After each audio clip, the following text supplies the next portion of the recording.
Hello everybody, and welcome to London is Not Dead on Are You Sure You Want to Do That? We have been away for a couple of weeks, 2 weeks ago due to some illness on my part, and last week we were a part of Jasper's Game Day, where we raised a crap ton of money for an amazing cause, played some amazing games. I was able to actually play as a vampire instead of being the storyteller for a change, so that was very nice. Ellie Collins is a wonderful person, and you will be seeing her here on this very show in the future. I am Jeremy, better known as Darth Entreri all over the internet. Darth Darth underscore Entreri on Twitch. I have not been streaming a lot because I'm working on an overlay for that right now. But it's not about me. It's about these wonderful people that actually tell the story for me. I just give them a little nudge and they go in the direction. And we're also welcoming James today, a new player. He will be playing. He will tell you who he is playing in a minute. So, with that being said, let's go around, tell everybody who we are, your social medias. We'll save what you're doing at the end because I think that works better. So we will start with. Why don't we start with James, our new player? Tell us who you're playing and where they can find you. Yeah, I'm James. Most people call me Ted, but I pretty much you find me on like here and a few other places online. Nothing, no place too fancy. I just kind of play and stream and run games. Um, uh, I'm going to be playing Elijah today, so I'm looking forward to that. Um, I figure we'll tell more as like what the story goes. Yeah, we're going to introduce him today and at an appropriate time, and from there his story will continue to unfold and take root just like the rest of the players. Next, Love it. let's go to Hudson. Tell us who you are. I'm Ryan. I don't really have any socials that I need to plug. I pretty much only really stream with this group through this channel, so I've not really got anything. But I'm playing a thin blood just vampire that's a member of the Inquisition, recently turned. That's been really interesting to roleplay through. Yeah, and when we last left off, he'd kind of disappeared or was kidnapped. I guess we'll find out today. All right, next, let's go to Ash. Guys, I am Ashley, better known as Ash, here at Are You Sure You Want to Do That? And you can find me at Ashley the Bard on most things. I will be playing Gwendolyn von Vanderhilt, who is a very kind of snobby, kind of nice Toreador. And I also have been gone for a couple of weeks on a interesting vacation. You went with your sire. You did a fashion show in Hawaii. Next, we're going to go to Gil. Hello, I'm Gil. I do a lot of stuff with Are You Sure You Want to Do That? I am working on getting some other streams and stuff set up with some interesting folk, and hopefully we can get lots of people. I'm going to be DMing a Monday game. It's going to be homebrew. It's going to be made by the players and myself, so it's not just me making it. It's everybody making it, and it's a group effort. Where they're going to come up with the towns and the villages and all the tiny little places and all the tiny little rules and all the tiny little everything. So it'll be great. So yeah, it's not going to be this week, but it's probably going to be like a couple of weeks. We got a couple of weeks of actually prepping to do before we can actually get going and running it. But yeah, that's the plan. All right, and last. Oh, and I'm going to be playing. Sorry, I'm going to be playing Fenrir, a gangrel. Forgot. And I'm kind of a Viking guy. But yeah, that's me. And last but certainly not least, let's go to Mary, our tech person. Hey, hello, I'm Mary, and yeah, I'm a tech person, kind of in both ways now, because I never imagined I would be a streamer, but I'm streaming this game, I had to learn. And I'm also playing the tech character, Sasha, who's the best hacker. Maybe not in the world, but at least in England, for sure. And Go ahead. oh no, I just wanted to say that I wasn't away. I was investigating something with, um, Jackson. yeah, Gil's character, and that's where we left off. Yep. So when there's going to be a 2-week time skip, just to make things a little bit easier on myself and the players. But when we last left off in our special Christmas interlude, Santa Claus is coming to town. Gil and Sasha both met Claus, the Nosferatu. There was a bit of a conversation with Claus, kind of a heart-to-heart with Claus and Fenrir.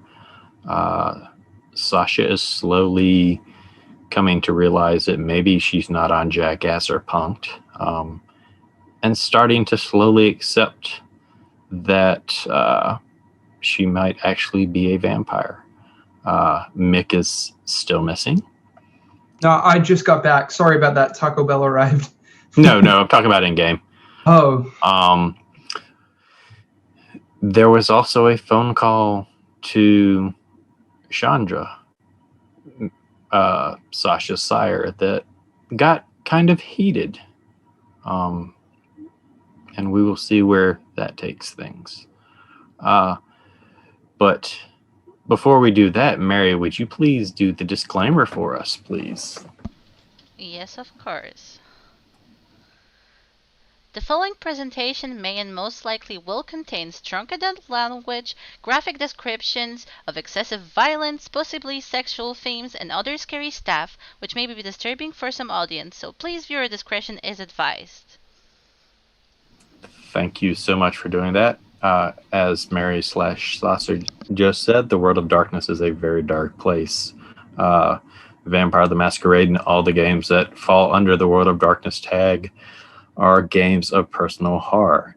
There may be things that trigger people. That is not our intent. We do want you to know that if that should happen, feel free to step away from the stream and come back at a later time.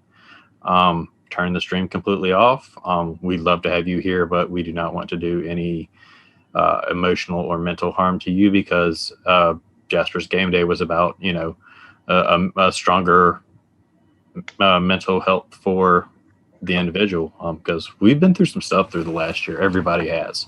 So if this stream starts to get to be too much for all of you or any of you, step away, mute it, come back to it later. We appreciate you being here. And with that, let's tell an Anarch story. So it's been about 2 weeks since the events that took place in episode 4, where Gil and Sasha went and did some investigation on what was going on with someone who means quite a bit to Gwen. As they were doing their investigation, they met the Ventru doctor or the Malkavian doctor, I'm sorry, that worked at the hospital. And the original thought that they were dealing with another kindred was quickly put to rest when the doctor, had a conversation with Jackson and touched him for a moment. And they realized that it was indeed a spirit that had been causing Jackson not to be well. So for the sake of that, we will say you have both been looking into a way to try to deal with spirits, and we will get to the two of you. As the camera slowly pans to just on the outskirts of town, we see Ted, describe what Elijah looks like and what he's doing at this very moment. Well, he's about 6 feet, maybe 6'2" at the most. Right now, he's probably wearing a t-shirt. Probably got some grease stains on it and whatnot. coming recently to town, I'm probably trying to, put some things together, pulling out copper tubing out of some, probably some like boxes or something that I'd ordered or I'd got a hold of, and trying to put my still together. And looking at everything and going like, what the hell is this? Gave me the wrong pipes. God damn it. As of, opening stuff up and like setting up stuff off to the side at the moment. So a light rain starts to fall, Elijah, as you are taking the pieces and trying to set the still up. You've picked the furthest possible distance that's on the outskirt of London, to try to keep from drawing any attention. You do know that this is Anarch territory, and you will eventually have to introduce yourself to the Baron of London. But you have just recently left the States after losing someone very dear to you. But on their deathbed, they made you make a promise to look after someone. And so you kept that promise and you left the States where you were comfortable and you came to set up a hopefully profitable moonshine distillery. So, as you were doing that, would you please give me a wits awareness roll? Well, sure, I most certainly can. Okay. And that would just be my wits and then my awareness. Yep, you're going to subtract one of the dice. It would normally be, if you were mortal, it would be all normal dice. You will add, you're at 1 hunger right now, so you will put 1 red dice in. Sure. So if you have 4 dice, 3 will be black, 1 will be red. Okay.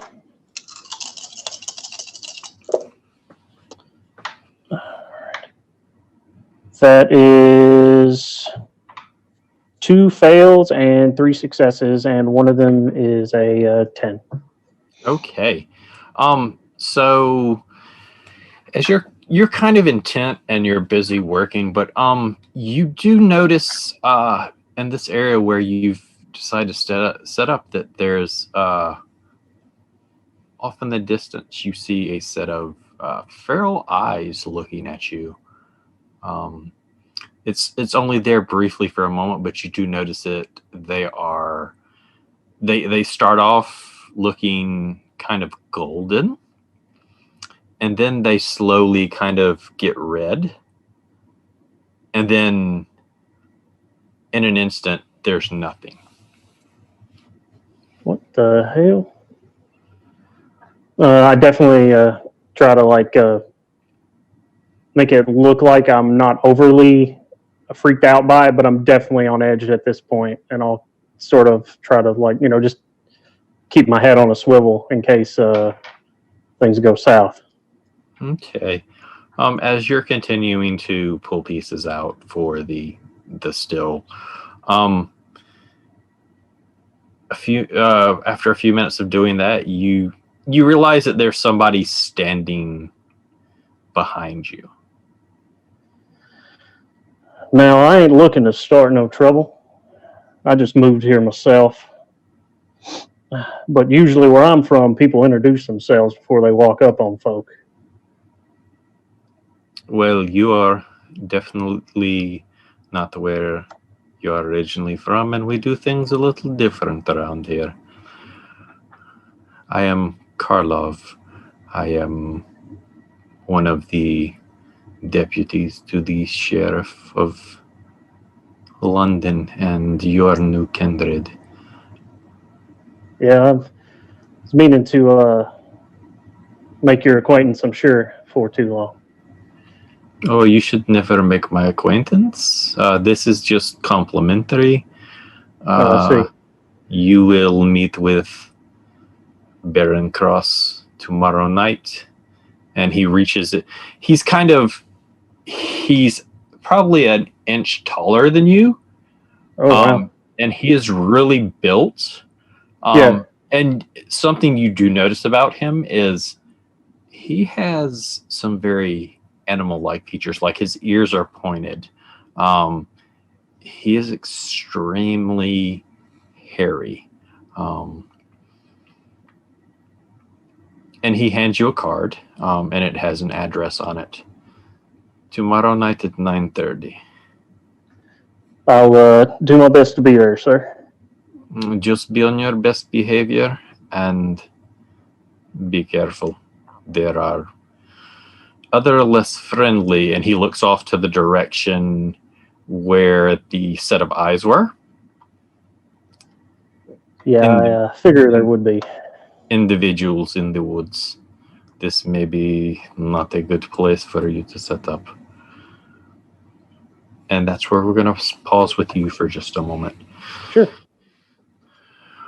Gwen, you've talked to both Sasha and Fenrir, and whereas you had hoped it had been another kindred and it was something that could be dealt with quickly, you have come to find out that it is not a kindred who is per se making Jackson's health regress from where it had been at, because he was getting ready to go home. It has kind of sullied the mood where your sire had hoped to take you to Hawaii for this fashion show and make it enjoyable. You have kind of been at a loss because you've heard of spirits and their ability to affect individuals, but not in any way like this. Even talking to your sire, it's something that he has not personally heard of, or he doesn't know of anyone who has experienced a spirit doing something like this. But you have recently returned from the show. It was a success. You have several orders for other shows around the world that want to show off your line of clothing. You have recently arrived back in town. Are you at your haven, or are you going to your, we'll call it your workshop? There will be a couple things I choose to do first. One would be I'd want to stop to a rather nice watch place. Okay. It is rather late, so the watch place is closed. Do I have any special connections with some people? Let me look at your character sheet that you just sent me updated.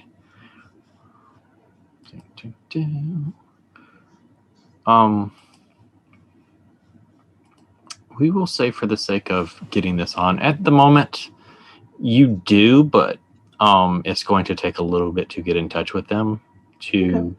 You could always have your assistant come pick up what you need. Okay. What else would you like to do? Have I already? How long has it been since I've been back? You just got back into town. You took, it didn't take nearly as long as it did to get over there. You kind of took the long way around. Vlad made sure of that, which is why you've been gone for 2 weeks. But the flight back with your sullen mood has made Vlad get you back faster than he normally would like to, because he does enjoy spending time with his child. Then I will be heading over to Fenrir and see if Sasha's there as well, and see if and see how the progress has been going with Mick as well. Mm-hmm. You do know that Mick has been missing. Not sure whether he went back to the SI and they killed him, or he just decided to up and leave town. But no one has seen hide nor hair of Mick in 2 weeks. And that's where we're going to pause with you as you're on your way, as you're making your way into Fenrir's bar. Mick, you are not healed. For the last 2 weeks, 2 familiar faces have been torturing you. When you were originally kidnapped from the safe house that you showed up at, you were put into a coma-like state where you couldn't do anything. You have been restrained. And they have told you that you didn't follow the plan to a T, that you were supposed to get turned and you were supposed to join them, not the others. They had Mixon and Dobbs have both made it abundantly clear that they are part of a group called the Sabbat, and that they have big plans for London. So as we pick up, it's starting your third week of being missing. And Mickelson comes in. He's like, I was just gonna stake you and leave you for the sun, but it seems she has use of you. So I'm going to give you a choice. Join us and feed us information so that when we're ready to do what we're going to do, we deal with your former friends in the Second Inquisition. And we can keep tabs on your new friends.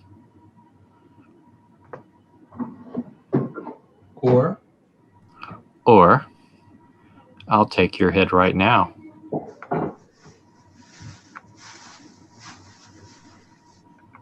What makes you think I'll listen to you if you let me go? Because we know everything about you. We know who's close to you, what matters to you.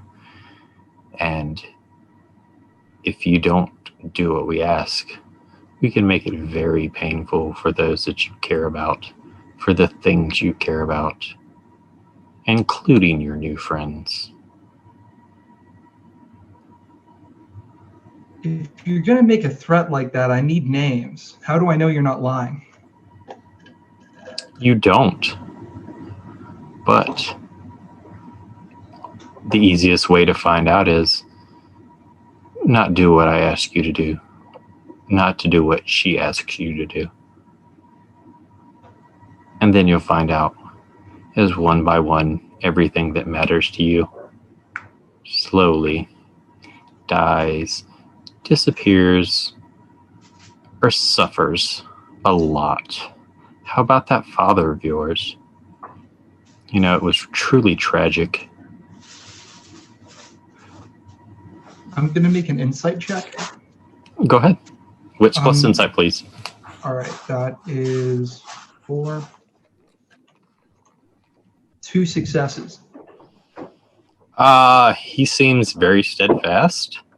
He seems to mean exactly what he says. So as far as I can tell, he's telling the truth. Mm-hmm. All right. Well, that also depends on what information you want. I don't sell people out lightly. Oh, come on. You were Second Inquisition. And?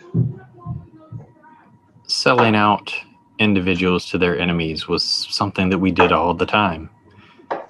We would sell out cold bodies to the werewolves or the mages. And we would make things happen. That's because they're bad people. That's different. So you're saying that your new friends aren't bad people? I'm saying that without them, I'll be dead. That's, again, different. I don't have a choice.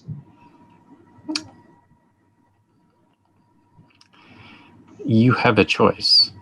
You have multiple choices. She sees fit to allow you to live, whereas I would just assume take your head right now and cut that tattoo off of your arm and keep that flesh as a trophy. But I do as I'm told to do.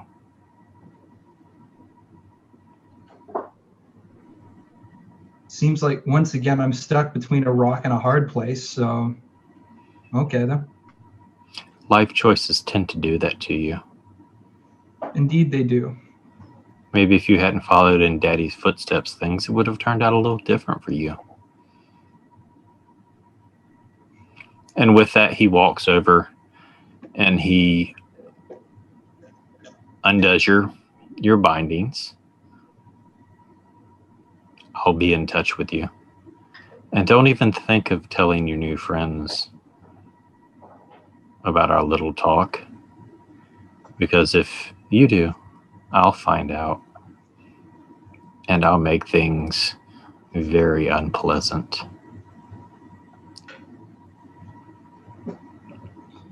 Can I speak to whoever she is before I go? You're a grain of sand beneath her feet. You are not privileged enough to see her. Anything that she has to say will come from myself or one of the others. Now I suggest you leave before I rescind my courtesy of letting you go. How about another offer? Tell her that I'll work with her, but I want your head.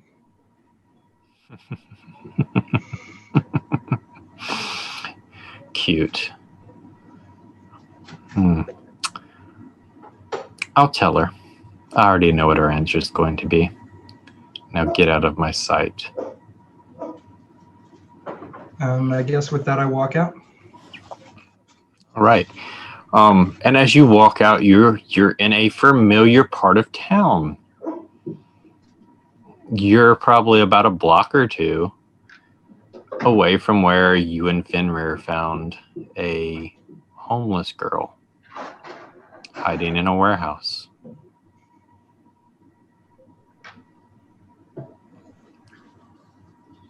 Is there anywhere I know of that I could get within walking distance to reach somebody? I assume they took my phone. Yeah, you no longer have your phone. Is there like a payphone nearby or something? You can give me a wits investigation. See if you can find something. All right, so that's 2, 5. All right. 1 success. It takes you a while, but as you're wandering the streets, you actually end up near the warehouse where you found this girl. And as you're standing there near, looking around frantically, trying to find a place to make a call, you hear a light cough behind you. If I turn around, who's there? You turn around, you see a rather heavy-set man. He has a green Santa Claus hat on, but the rest of his attire is rather dark clothing. And he looks at you and, you look like hammered dog shit. What happened to you, son? That is a very long story.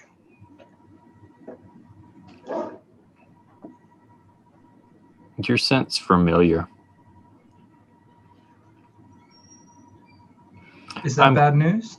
Well, it's a scent that was in my haven. My name's Claus, by the way. Claus. Yes. And as you look at this man, he's heavy set. His body covered in burns. As if maybe he was badly injured in a fire.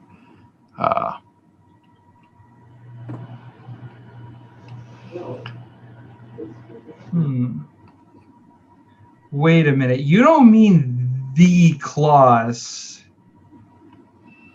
Like the red coat? No, I'm not. Okay, good.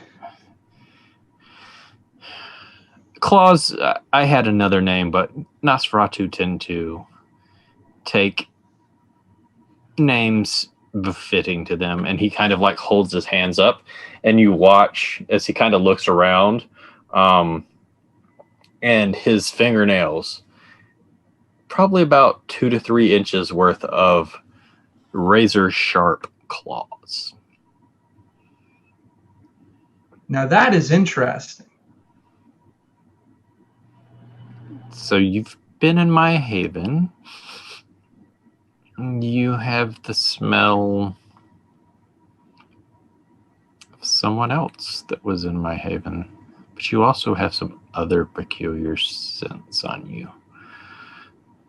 And since you're wandering around looking like you don't know where you are, I'm going to assume that something bad has happened and that you're lost and that you need help. All of those sound fairly accurate.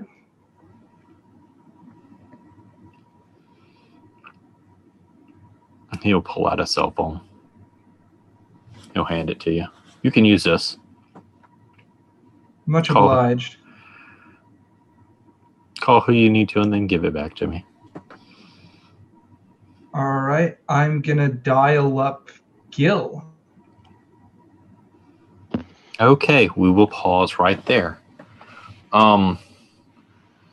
Gwen, you eventually make it to Fenrir's bar. Fenrir and Sasha, are you both at the bar? I probably would stay with the kid. I told her I was going to watch the kid, so. Well, you've had Garrett's guys have been kind of watching. Yeah. But I don't trust Garrett's guys sometimes. They sleep on the job. They chase women. I'll be. And Oh, sorry. And I just feel kind of personally responsible since I told her I'd do it myself, so I probably would spend a lot of my time there. Okay. I guess I'll roll for it. Evens, I probably won't be there. Odds, I'll be at the bar, taking a break. Okay. So let's see. Evens, so I'm there. But if he calls me, I'll answer. Okay. Is Sasha at the bar? Well, I think she'd be mostly at her apartment, obsessively looking through her virtual library to try to find information that's gonna help her figure out what this thing is, because she has files there from conspiracy theories to like unnatural stuff, and she does know quite a bit about it, but the problem is she doesn't really know what's real and what just fairy tales. Okay. So we will start with Sasha.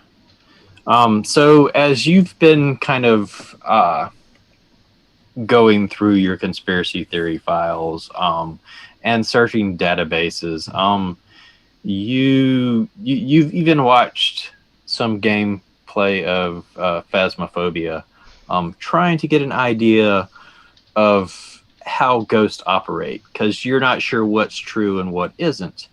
And as you're doing some research, you're having a hard time finding anything.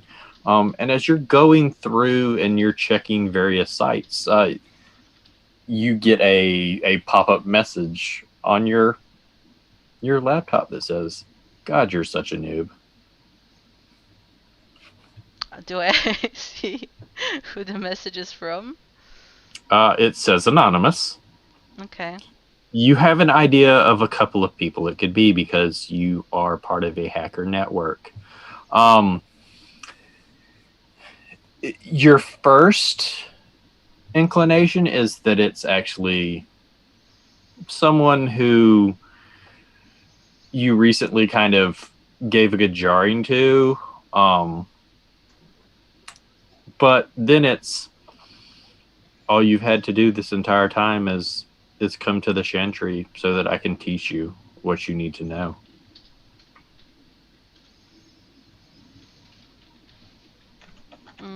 Oh, by the way, I just remembered, because the day where we left off, I was supposed to meet with that friend the next day. I just remembered that.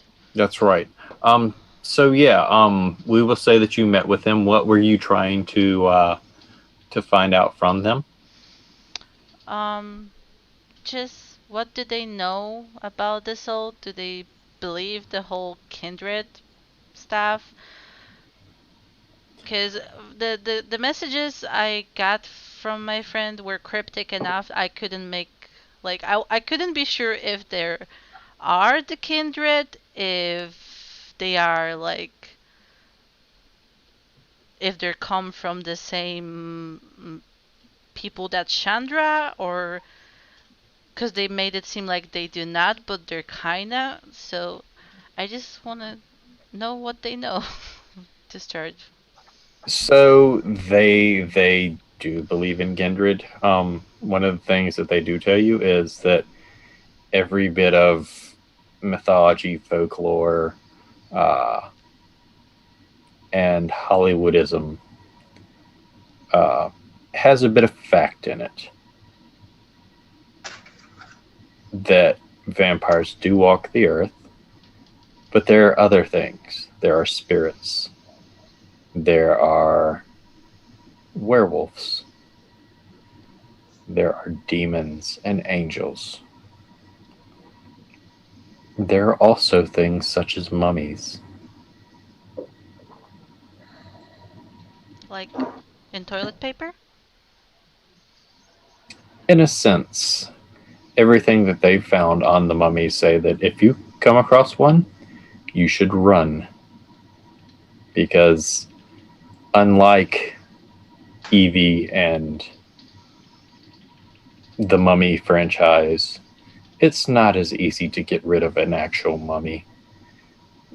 The plagues and the rot that they bring are very dangerous. There are also talks that spirits cross over from time to time and interact with the real world. Nobody's sure whether poltergeist is 100% true, or, the others have any type of cemented foundation.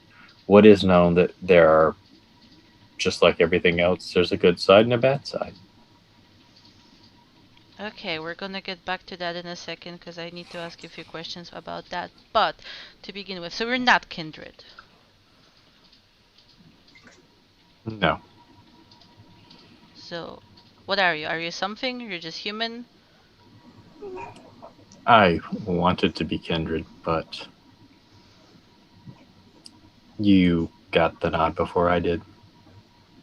Oh, I'm sorry if I took it from you.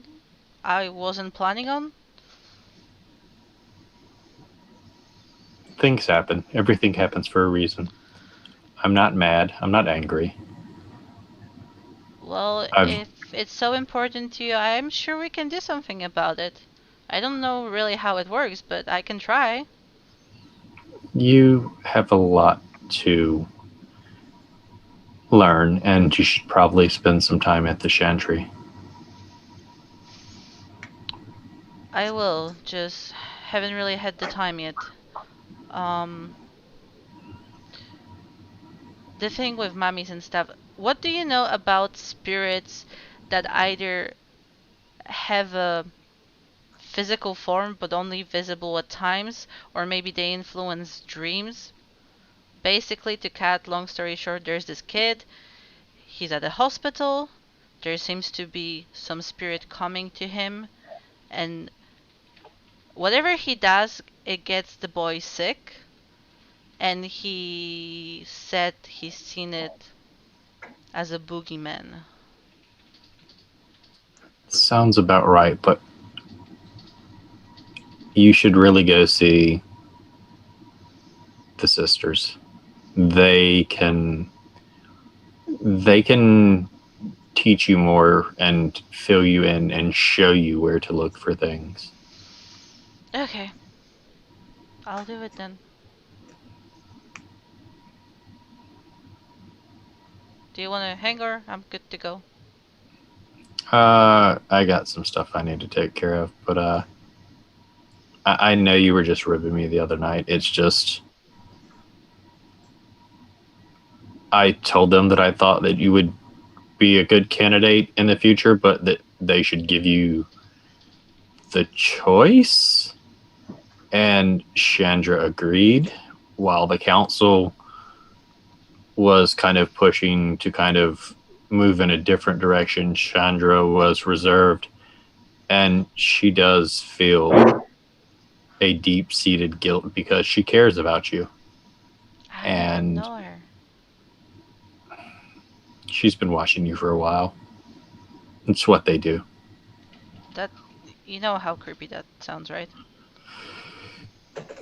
You're part of a very creepy world now. It takes getting used to. And I've been doing this since, I was a teen. And there are things that I'm still not used to. I was actually But wondering the other night, is for vampires summer the time of depression because the nights are so short? some of them do. It really depends on the kindred. The Malkavians are the ones that tend to be depressed a lot.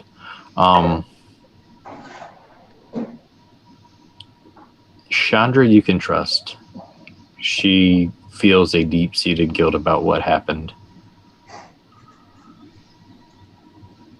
The sisters run the coven, the Chandri.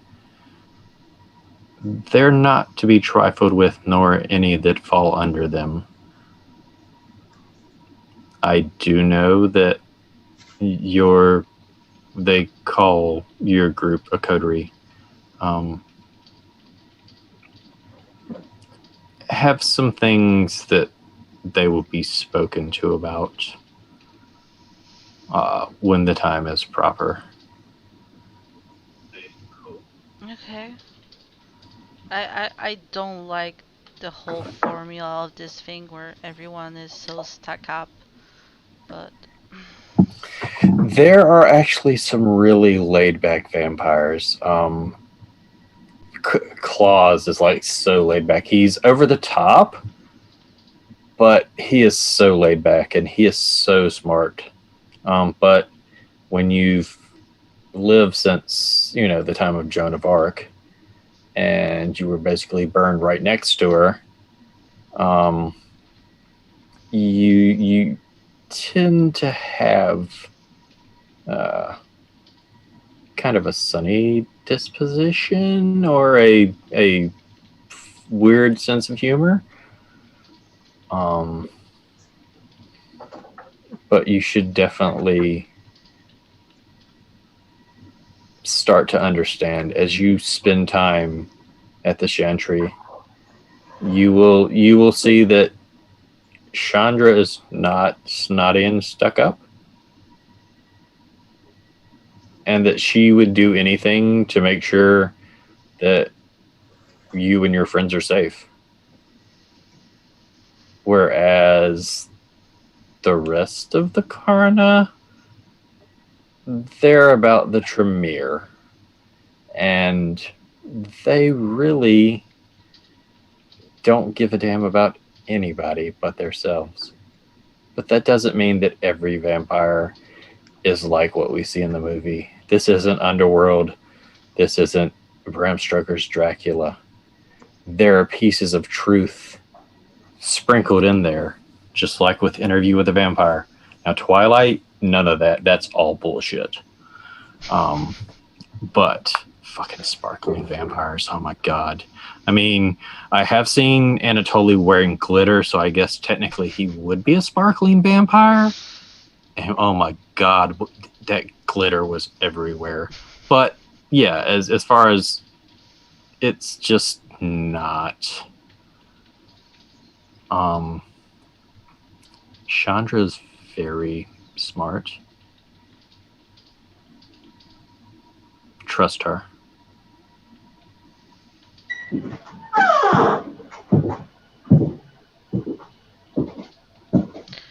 okay, I guess I'll give her a shot. Like, she didn't do anything bad. I just really dislike the idea of people letting me know they've been creeping on me for a long time. Because I know how people felt when I did that to them, but they never really found out, so I guess it's different still. it's different, but it's the same. And now you kind of realize that how it is and how it could be if somebody actually knew. So it kind of puts things in a new light, don't you think? It could, if I let it. I mean, you're going to be drinking lots of V8s. You're going to have time to hone your skills, and you're already a phenomenal hacker. But unless you do something stupid and meet the sun or final death because you piss the Baron, or heaven forbid you upset the Tremere, Chandra would face final death because you are her child and she is responsible for you in that sense. See, this is what I'm talking about with the stickness, upness. There's rules for everything, and like, listen to this, remember this, nah. It's not any different from a normal society, other than it's a lot more complicated because you're going to live forever. Yeah, that's why I don't really live in the society. I don't like society. Well, that may change once you visit the Chantry. Yeah, I'm not joining cults, but thanks. You're technically already part of Occult. Oh, then I need to figure out how to break free. Yeah, you don't really do that with them. See, this is what I don't like. Anyways, thank you. We need to do this again sometime. I don't know when. I don't want to be rude or mean, but you said you have something, and frankly, I don't know really who this kid is, and I don't care for the kid, but I do want to solve it. And it's gonna be cool if I solved it while the kid is still alive. So I think I'm gonna try to do what you told me to do and talk to them. Maybe that'll help. Perhaps.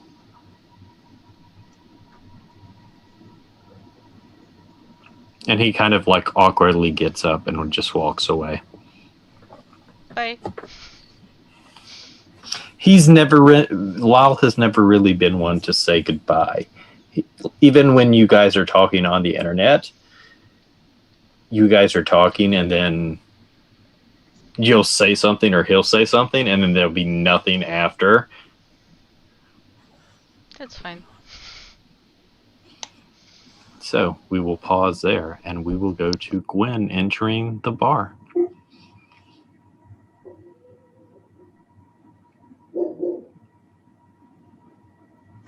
You're muted.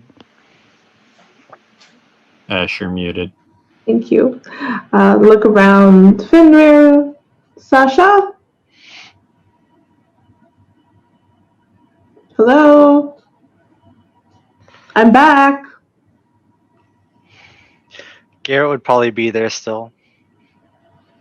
You see Garrett and some of his men dressed in business suits. They actually look less like scoundrels. They actually look a bit more respectable, but they still have that you wouldn't trust them as far as you could throw them, which now you could probably throw them pretty far, but... I look at Garrett.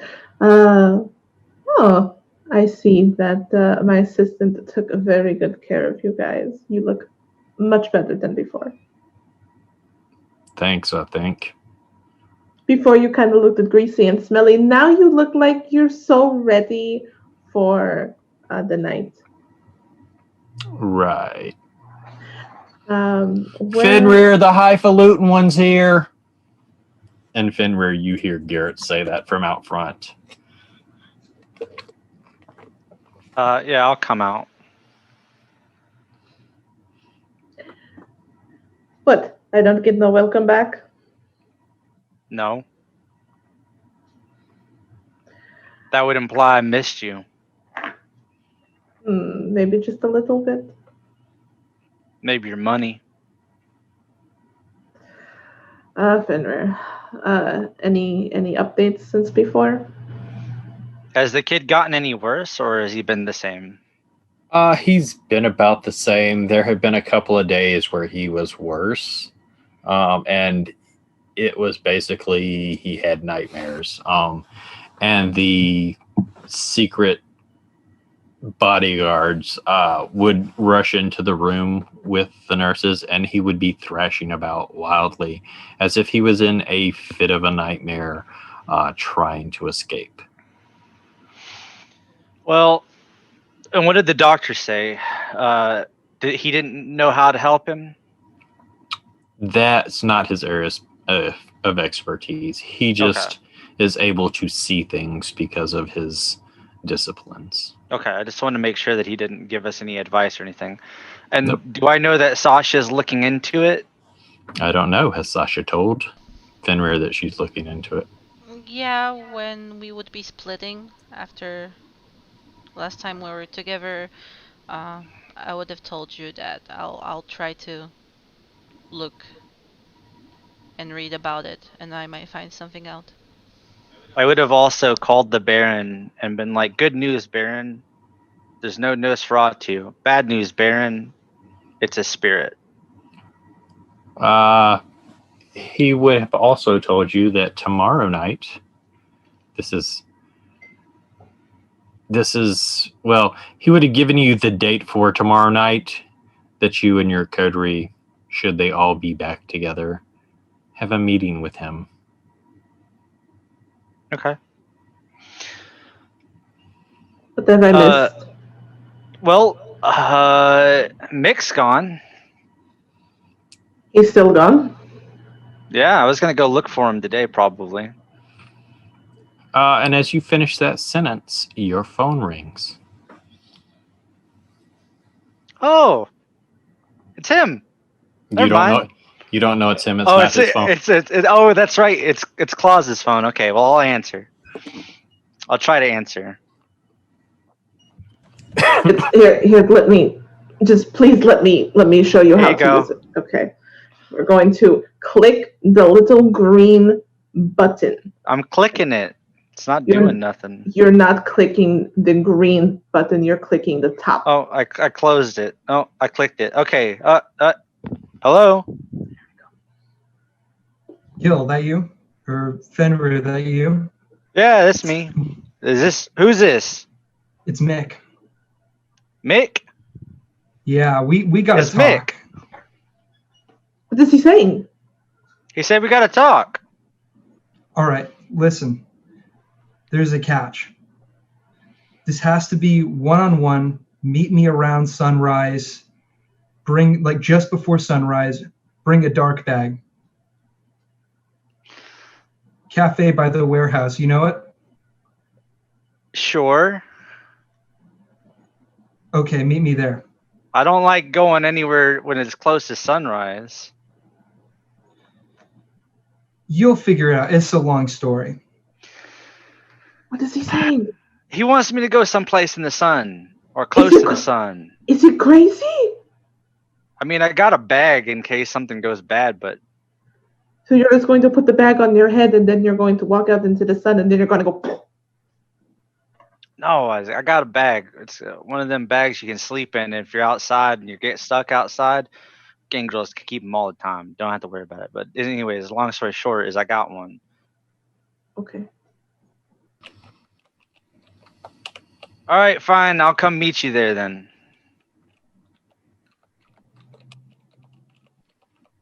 All right. Where have you been? I'll explain when we meet. It's a very long story. All right. And I'll hang up. I don't know, Gwen. I don't feel like I want to go into the sun. I mean, there's days that I would like to push you into the sun, but I don't want you to go into the sun either. Maybe you should go. Well, he requested for you, not me. Yeah, but he asked a lot of things, and I don't have to do it. I mean, do you want me to go? Are you scared? Scared? No. I just don't like going in the sun. So you want me to go into the sun? I didn't say that. But that's what you imply. You know what? We're not going there. You meet him, I meet him, whoever has to meet him. We go figure All right, out. I'll meet him. Look, if you're too scared, it's fine. I'll go. How about we go together? He said one person, not multiple people. Oh. Why only one? What's the problem? Maybe he thinks he can beat me up in a fight and throw me in the sunlight. I don't know. That's never going to happen. He's a thin blood. He's kind of weak and wimpy with those small little scrawny arms. Did you see them? Yeah, I mean, I punched him a bunch, so I know how weak he is. Yeah, he's not very strong. Anything on my kid? Sasha said that she was looking into it, and I got my people watching him, and he's having like nightmares and stuff, and there's a spirit. But besides that, no. Well, At least it's not a vampire. I mean, a kindred. Sorry, Sasha got me saying vampire now. How is she? Is she still believing we're in a cult? I don't think so. I think she's fine. That's good. Well, looks like we're going to have to split. I can go check on Sasha. Well, actually, I'm probably going to check on Jackson, but I'm probably going to stop in and see if Sasha wants to come with me. It looks like you have a date with Mick. I hope it's romantic. Oh, we have a meeting too with the Baron. We do? Yeah, he didn't tell you? No. I guess I'm more important. Or, well, I haven't had my phone. My sire has taken it for a while. That's a good excuse. And that's where we're going to take a break. So we're going to take about a 10-minute break, but we will be back. We're taking our break a little early. Something needs to be taken care of real quick. So just hang out. I'll be around in chat talking to people. But we will get back to this story because there's a lot going on right now. So, when last we left off, our intrepid band of vampires had the coterie had started getting the band back together, and we met the newest kindred to London. But when we left off, Fenrir and Gwen were exchanging jabs about who had the bigger penis. It's clearly Gwen. And Mick had asked Fenrir to meet him just before sunrise with a bag. Doesn't seem like a trap at all. Elijah was visited by two supernatural entities. One that properly introduced itself as one of the deputies to the sheriff, and another one that just kind of let Elijah know that it was there. Maybe we'll find out a little bit more about that. So, Sasha had a meeting with one of her friends, confidants, contacts, Lyle, asking pertinent questions about kindred society, and Lyle had basically told her to trust Chandra, but the rest of the hierarchy be very leery of. So as we pick up, Sasha, are you headed back to the bar?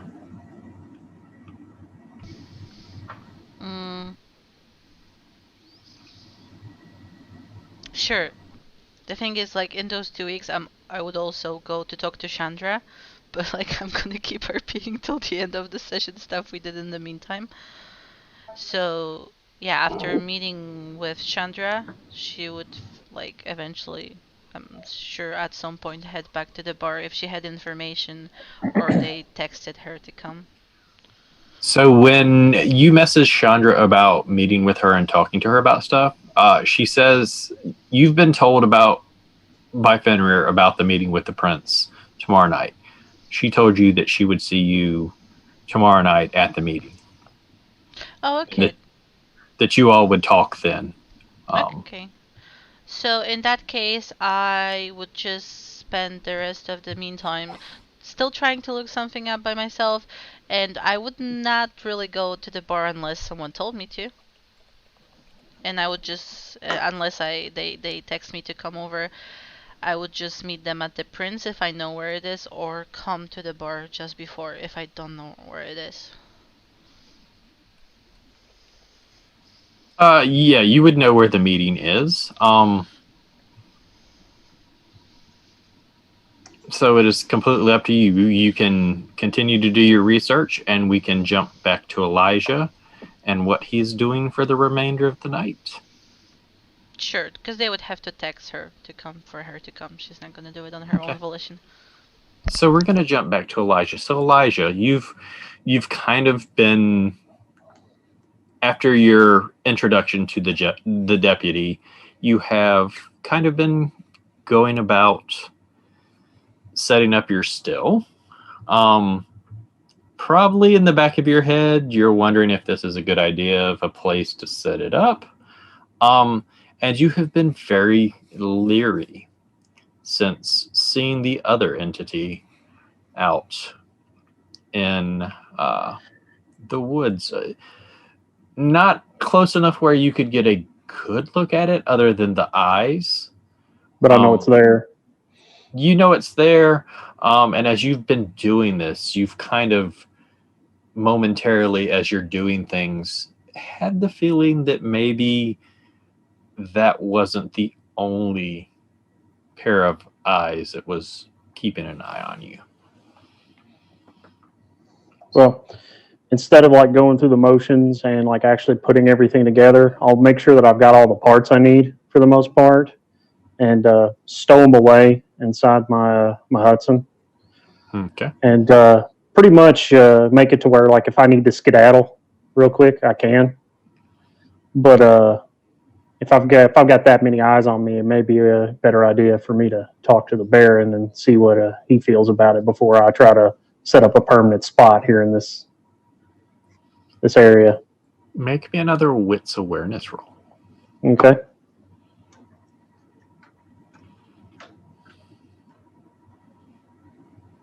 Okay.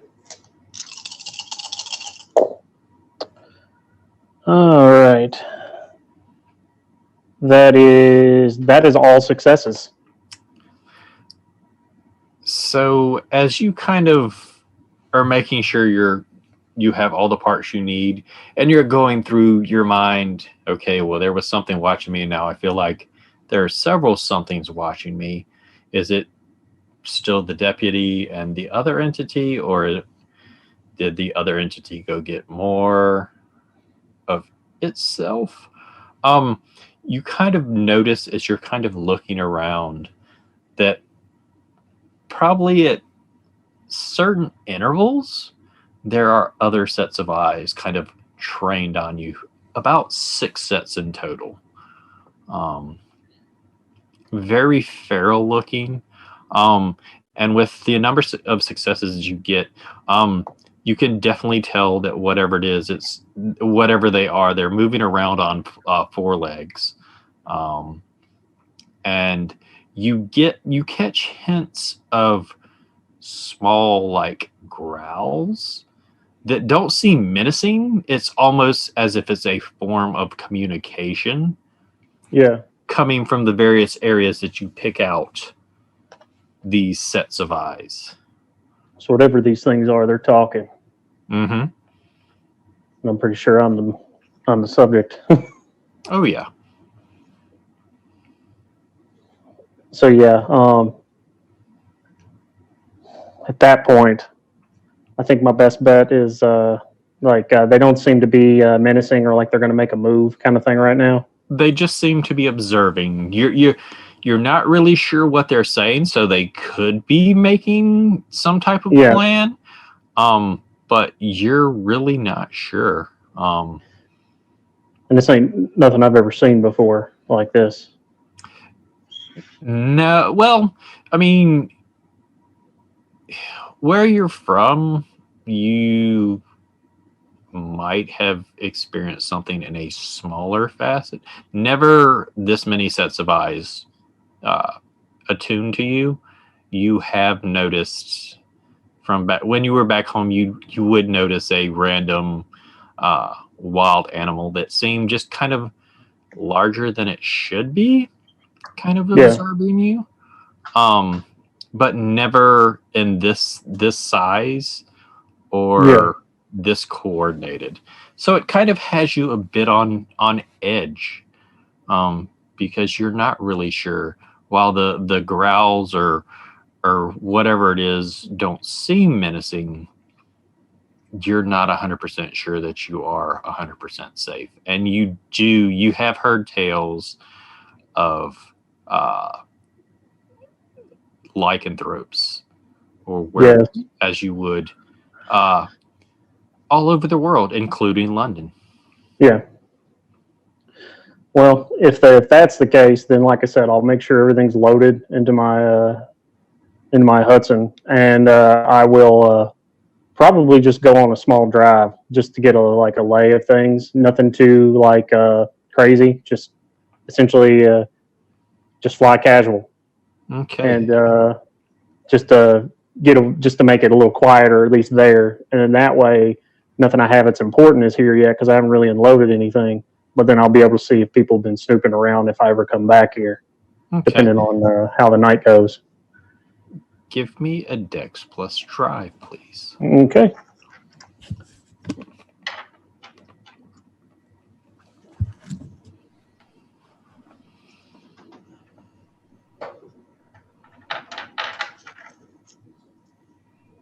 So that's going to be, and I will replace one with my hunger die. Okay.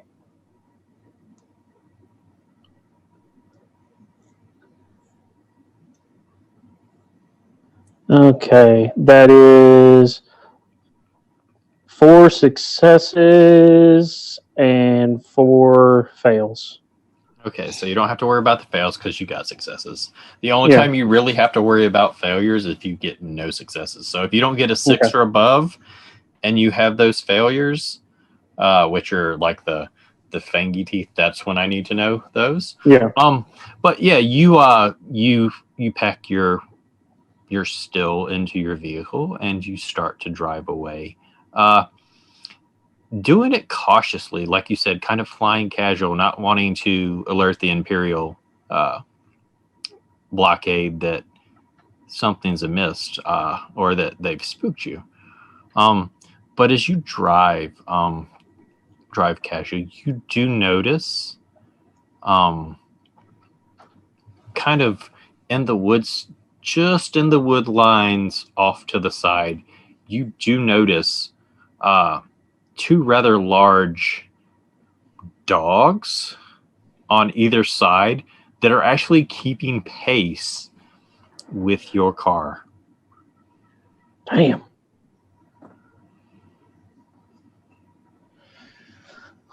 And they are like following me. They are like, you're driving casual, so it's not really that hard. They're at a good run, but it seems like that they're having no trouble with keeping up with you at this pace. And you have heard tales of werewolves being able to pace a car, even outrun a car. They don't seem menacing. It's just kind of like they're kind of like escorting you, maybe. Yeah.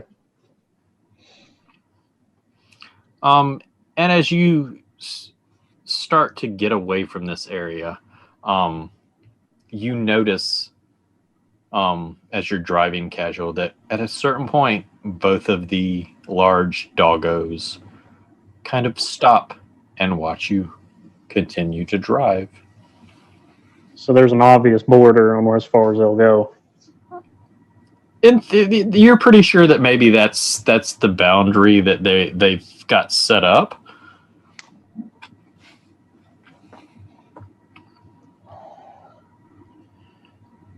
Like I said, at that point, I pretty much think my plan would be to lay low as get my ear as close to the ground as possible until tomorrow when I can meet with the Baron and possibly figure out where I stand in this place. We will say that you kind of find an area just closer to the city where you can park the car for the day, that it won't be noticed. It won't seem out of place. I'll probably keep a cover in the trunk or something just for this kind of thing. Yep. And you cover the car. You cover yourself. You get in kind of a makeshift kind of bag that protects you from the sunlight should anything happen. And as the sun starts to, you start to feel the pull of the day starting to call at you, and you realize that it's probably getting close to morning time and that it's time for you to turn in. And you eventually fall to the slumber. So now we're going to jump back over to Fenrir and Gwen after the call from Mick. Well, it looks like you're going to have a good time with that one. I guess I will head over to the hospital, but I'll stop in and say hello to Sasha for a few minutes. Is she home?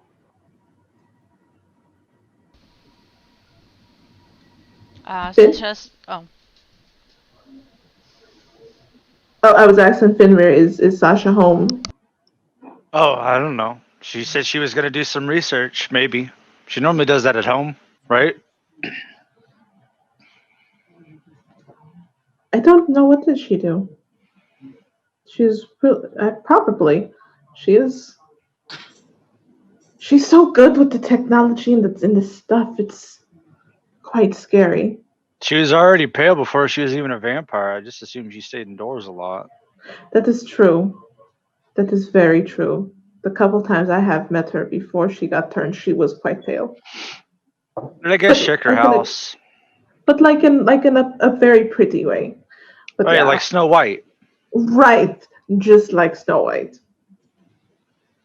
I'll go check on her. And what time did he say where you're meeting at? Yeah. Where are you meeting at? Someplace by the factory. Then can you be a little more specific? There's a lot of places by a lot of factories. All right, one of them. I don't remember which one specifically. God damn it. He specifically told you by the warehouse that you found Anna in. The one by Anna. I also need to check on her. She did so well.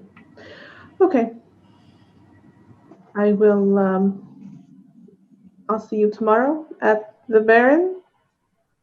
Yeah, I'm just gonna put the address in the GIPS. The what? The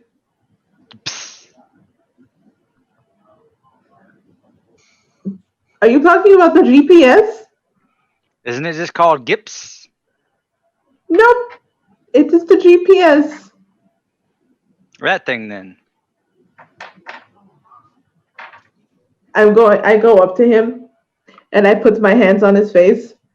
How have you survived so long? Killing things. Fair enough. I'll see you tomorrow, Fenrir. Don't get yourself killed. And I have a couple things, storyteller, that I would like to do. Okay. One, I do want to go check on Sasha next. And two, I don't quite trust the situation how Fenrir explained. So I would like to be sneaky about things, and I'd like to follow. Okay, we will, when it comes time for that, we will make the appropriate rolls. Absolutely. What is Mick doing up until the time he is going to meet Fenrir? Does he still have his wallet on him? You still have your wallet. Well, I know what we'll do. So you finish your call. Claws holds out his non-clawed hands, waiting for you to hand the phone back. All right, and I pass it back over. So what kind of far-fetched plan you got? It's a very long story, but I need to pick some stuff up. Do you know if there's like a gas station around here? It's a hell of a plan. I will tell you if it works out. That is, if I survive to tell you that it worked out. You're going to do something stupid, aren't you? I mean, it's kind of characteristic at this point. Let me know if you see anyone following us. Come on, walk with me. You assume that I can see people that do what I do? I assume. See, you know what happens when you assume? You make an ass out of you and me? You make an ass out of you, because I can just disappear. Well, can you? And as you're like looking at him, he just like disappears like right in front of your face. I meant like, can you see anyone? But that is very shocking. And you feel a tap on your shoulder, and Claus is behind you. What?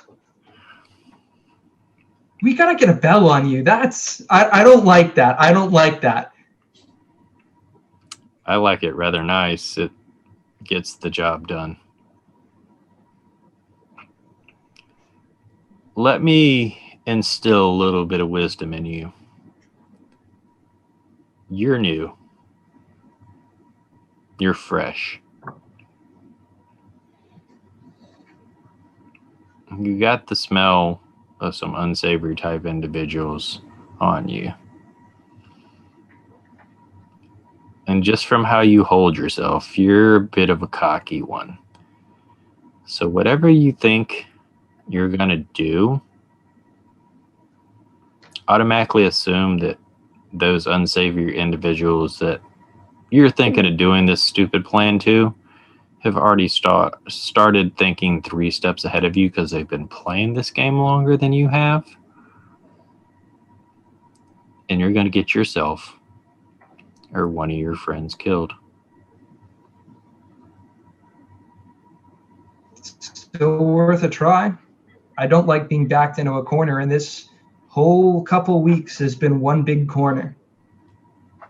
Nobody likes being backed into a corner. Well, I take that back, subs do, but you need to learn to pick and choose your fights. I don't know what type of trouble you're in. I just know that you're new, that you're fresh. And I was like you a long time ago. And I had all these crazy ideas about how I was going to do things and get myself out of a corner. And do you know what I learned? What? That people that have been playing this game longer than I have are a lot smarter than me. Those plans that I thought were going to work were some of the stupidest plans that I ever had. And I lost a lot of people, a lot of kindred I cared about. And it takes its toll on you.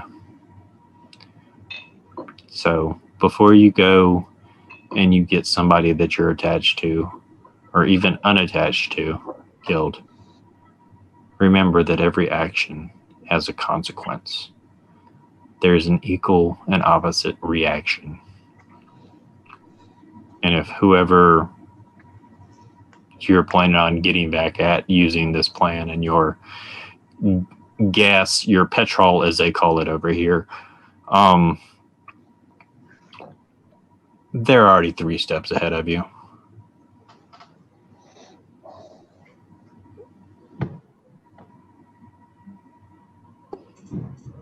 You need time to learn. You need time to understand what you're capable of.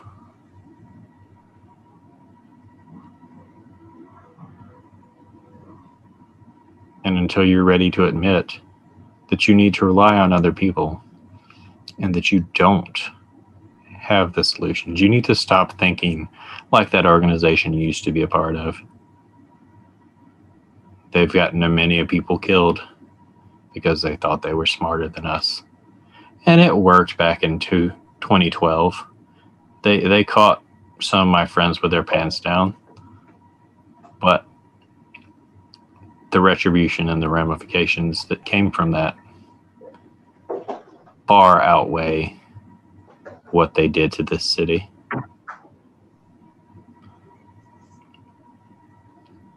You need to figure out who you are, what you are, and how you fit in to the group that you've become a part of.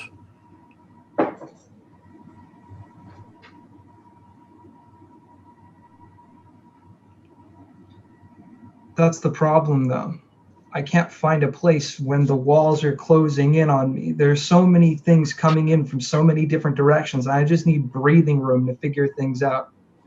So far, everyone I've met wants me dead, except 4 people. If I wanted you dead, you'd be dead. So that makes 5 people. This is true. The walls are always going to be closing in. You have an eternity. Don't squander it on stupid choices, stupid ideas. Being rash and impulsive, that's a gangrel and a Borussia trait. They tend to get a lot of people killed, a lot of kindred killed, because they act on emotions.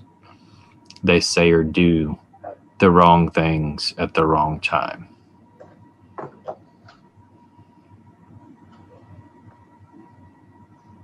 This is true. You've got it tough. Back when I was embraced, I was given the choice. Somehow I feel like you weren't given your choice. Not every vampire is given the choice, Kindred. You just take it one night at a time, and you think of the long game. It's never a short game. The short game gets people that you care about killed. Gets kindred that you care about killed.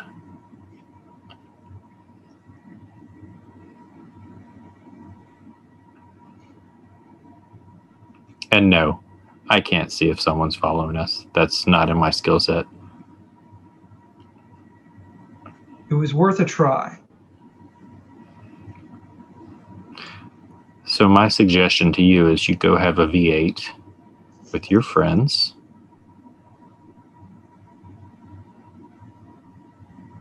And think long and hard on how you're going to spend time figuring out what you need to do and how you need to do whatever it is that's best for you and everyone around you. Because your actions don't just have consequences to those that are close to you. They have consequences to our entire society. You know that better than anyone, being part of the former Second Inquisition.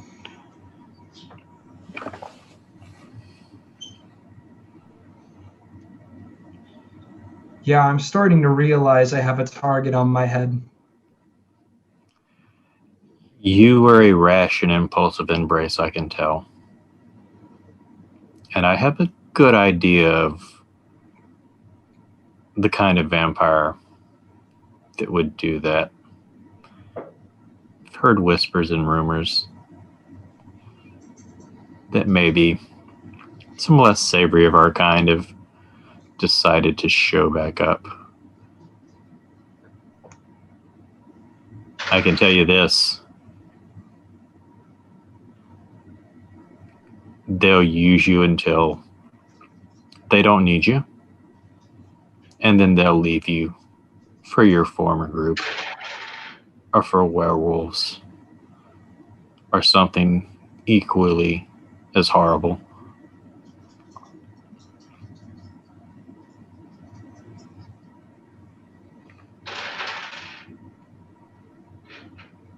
Does that make sense? That makes sense. kind of figured that. It seems like their MO. So what are you going to do about it? Probably something stupid.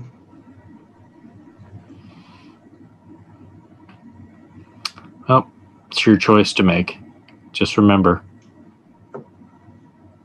that sometimes we have to make stupid mistakes to realize that others are just trying to help us and to keep us from making the same mistakes that they made.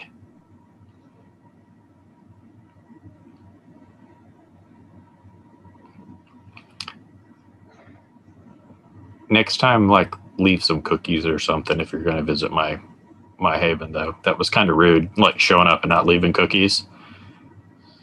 The warehouse? Yeah. Huh. You and Fenrir were there. That's how I knew who you were. I'll drop some by the next time I'm around. Just be careful. I will. And as you're talking, and as he says, be careful, he just kind of disappears in front of you again. And you're kind of left there in the middle of a familiar part of town, knowing that you're only a couple of miles away from Fenrir's bar. And we're going to pause right there. And we're going to jump over to Gwen, because Gwen was going to check on Sasha. So, I guess the question is, does Sasha, after her meeting with Lyle, does she go back home or does she go somewhere else to do research? Home, because she can't set up the meeting with Chandra for now, so she's just gonna be home the entire time. Okay. So, does Gwen know where Sasha lives? That is up to you, Sasha. Would you have told me where you lived at, I assume, but I don't want to make a jerk out of myself. No, you probably would easily know. So I would go there without sending a text message or anything, just show up. So Gwen, as you get there, Sasha lives in it's a nice neighborhood. It's a quiet neighborhood. It's not that far from the bar, and it's an apartment. And you kind of go up into the stairwell, and you go to the door that you know to be Sasha's, be it from your interactions and just talking before she was embraced. Sasha, give me a wits awareness, please. That's 3 successes. You don't know how, but you're beginning to kind of think that maybe your newfound cult has given you abilities, and you hear someone coming up the stairwell, and stopping outside your door. And then I assume Gwen is going to knock on the door. Yes. And then a knock on the door. Who's there? I'm pretty sure you can smell me. I'm gonna try to smell and tell if I could say that it's her perfume through the door suddenly. Gwen, do you wear a lot of perfume to hide your undeadness? Absolutely. So you definitely... What perfume does Gwen wear? It's probably some type of Chanel number 5 or something. Sasha, the smell of Chanel number 12 hits your nose. Gwen is not modest when she puts her Chanel on. It's almost as if she takes a shower in it. And you realize that it is definitely Gwen outside your door. How come I'm sure that it's not someone pretending to be you? I am most certainly sure that cannot happen. I'm gonna look for the people, see her face. You look through the peephole and you see Gwen, I'm in gonna all her open the door. elegance. Are you, yes, thank you for letting me in. It smelled out there. Yeah, now it smells here. What's up? I just got back in town and I just waltz right in and I kind of look around. This It is nice. it's very dark, and you can tell it was probably this dark before she became kindred. She didn't have to adjust. She barely has any furniture, no decorations really, and there's one space that clearly is the main space of this entire room that you get to from the hall, which is the living room, and there's just like big desk with a comfortable office chair and a lot of monitors. I see the chair and I go straight for it and I sit down, I cross my legs and I pull out my phone and I'm going on overstock.com and I'm looking for stuff to buy that um, might be in Sasha's taste. so What? this is not a thing that you need to invite the kindred in, because everyone keeps butting into my apartment. Some kindred, yes. There is some who's more classic, like my sire, who, yeah, does you can't come in or you can't cross water, you can't eat garlic. As you remember, if you drop a bag of seeds or something with lots of numbers, As I she's have to sit saying there. that, Sasha's coming back from the kitchen, which is like not a separate room, it's just in a other corner of this room, comes like pulls out a bag of rice Don't you dare! from the cupboard and comes in front of Gwen and rips it open and let it all fall on the floor in front of her. I just kind of, it's an experiment. I had to see if it works. Gwen, you feel the sudden urge to count every grain of rice that Sasha just spilled on the Mm. ground. I am going to see if I can try my hardest with my willpower. So I do not have to do that. Give me a resolve composure. Okay. And you're going to need 7 successes. Okay. Let's see how this goes. Okay. And I replace 2 with my hunger dice, correct? Yes, if you're at 2 hunger, you replace it with 2 hunger die. Okay. 2 successes. All right. So you fight it for a few seconds, but as Sasha finishes ripping this bag of, we'll just say, Minute Maid rice, the rice spills all over the floor of her apartment, and you immediately drop down and start counting. And after about an hour, because you keep finding pieces of rice strewn in different places, you come to 7,421 pieces of rice. Ah! Do me a favor and roll me a dex. Roll me a dex. What would be a good one for this? Dex composure, to see if you drop any and have to To be do it fair, again. I only meant like a 100-gram little bag. That wouldn't be this evil. All right. Well, then roll me a dex. You roll me a dex composure to see if you're able to only drop a few grains, or if you drop the entire bag. 4 successes.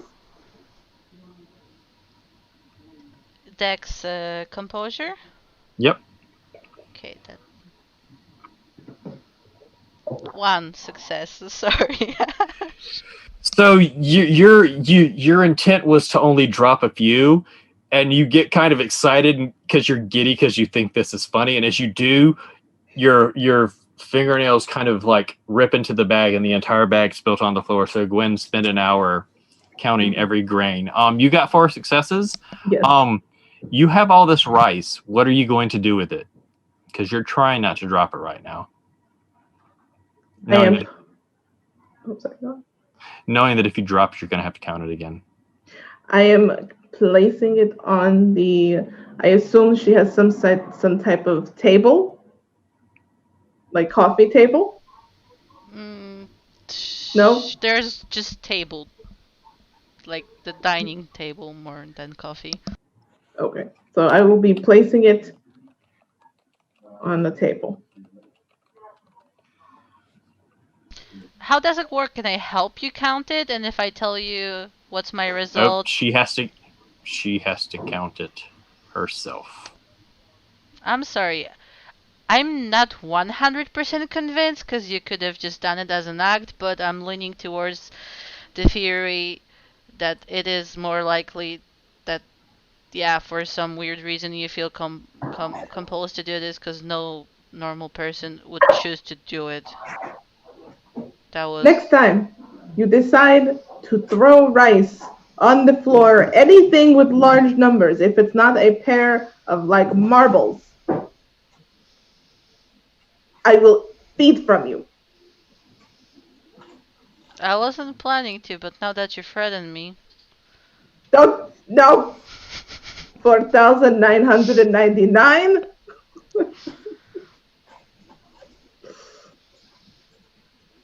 Am I done? Have I found all of the rice? You are done. You were just trying to find a place that you could sit it down without dropping it on the floor so that you would have to count it again. Okay. Then I go back to sitting on the chair, or a chair, plop myself down. I'm really hungry. Are you hungry? Have you ate recently? So a question. During these 2 weeks, how many times would I have to eat? We'll say that you haven't gotten hungrier. So whatever your hunger was at last game is where you're at. Weirdly, not that hangry, considering I haven't had food in over 2 weeks. I did try. After the garlic noodles, I knew not to try garlic noodles again. I tried a few different things. I tried donuts, but like couldn't keep anything in. So yeah, remarkable. I'm still alive. I haven't eaten in over 2 weeks. You don't say. I know. It makes your little cult theory seem more likely now. You want to go get something to eat? Oh, Mick is back, by the way. I don't know if you remember. He's been... Oh, was he gone? Cool. Yeah, he's been gone. But they found him, or he found himself. I don't know how that quite works, but he's back, and Fenrir is going to meet him someplace by a shed or a factory or a dark place. I don't know, but I get the heebie-jeebies about it. It's like they're trying to be cheesy on purpose. That they secretly love each other, I'm convinced that the bromance is going to grow. Okay, and why are you here? Sorry about the rice once again. I didn't mean to spill that many. No, you're not. You wanted to see what happens. I forgive you. Just don't do it again, please. That is very annoying. I'm here to just see how are you doing, see how are you adjusting to... last time I didn't get to stay with you very long because I got whooshed away by Vlad. How was the show? Was it good? It was a success. He always makes sure it's a success. Okay, was there any boy toy you met with there? And I'm asking out of character now, that you would mention in the text messages so Sasha could read them. so she can Oh, drop yeah. a name and ask. Yeah, there's like Jeff and Todd and Steven and Alan, Brad. Okay, and so okay, Sasha will drop a few of those names. Oh, You've been yes. busy. You're really, really busy. I get hungry. I can't help it. Yeah, I haven't had to eat in 2 weeks. You eat every single day, sometimes a few times a day. How do you keep this figure? Sometimes it's not always just eating. Okay. Yeah, I'm doing fine. We've been looking into that spirit thing. Well, I don't think Fenrir was really doing anything since we went there, but I've been trying to find information. I still don't really know, but I'm supposed to talk to Chandra after the meet with the prince, king, whatever, some royalty. I don't get it. It's weird. But I'm supposed to talk to her after that, so hopefully we'll know more. Thank you for both. I haven't thanked Fenrir. I don't want him to get a big head, but I do really appreciate you both so very much. I have a couple of gifts coming in. I should have them hopefully by tomorrow. Okay, that's fine. I honestly I'm curious to see what's doing it. It's kind of cool. Right. I mean, it's not cool that it's hurting that boy. Can't remember the name, but you know, Jackson. just yeah, whatever. Who cares? I'm sorry, but yeah, it's just a cool thing that the spirit. I've I've read about things like this, but I never really could see them or do anything with them. So I remain hopeful that this time will be the time. We'll all go to it together. If not tonight, maybe tomorrow, and I'll see if hopefully I can see it and maybe try to make some sort of contact with it. But we don't know. Do you want to go spy on me and with me while we go check on Fenrir and Mick? Not really, but I guess I can if you need me to. Okay, come on then, let's go. Two best friends in action, and we're doing stuff together. And she Okay, starts I'm only singing gonna this. go if you're gonna stop singing that. Okay, I'll stop singing. So, Mick, do you head back to the bar? Or are you going to go through with your plan? I'm still on the fence about going through with my plan, but I think I'm going to continue with the original meeting place because I assume they haven't fed Mick human food in like 2 weeks, and he probably misses that. Yeah, you definitely you got no sustenance of any type.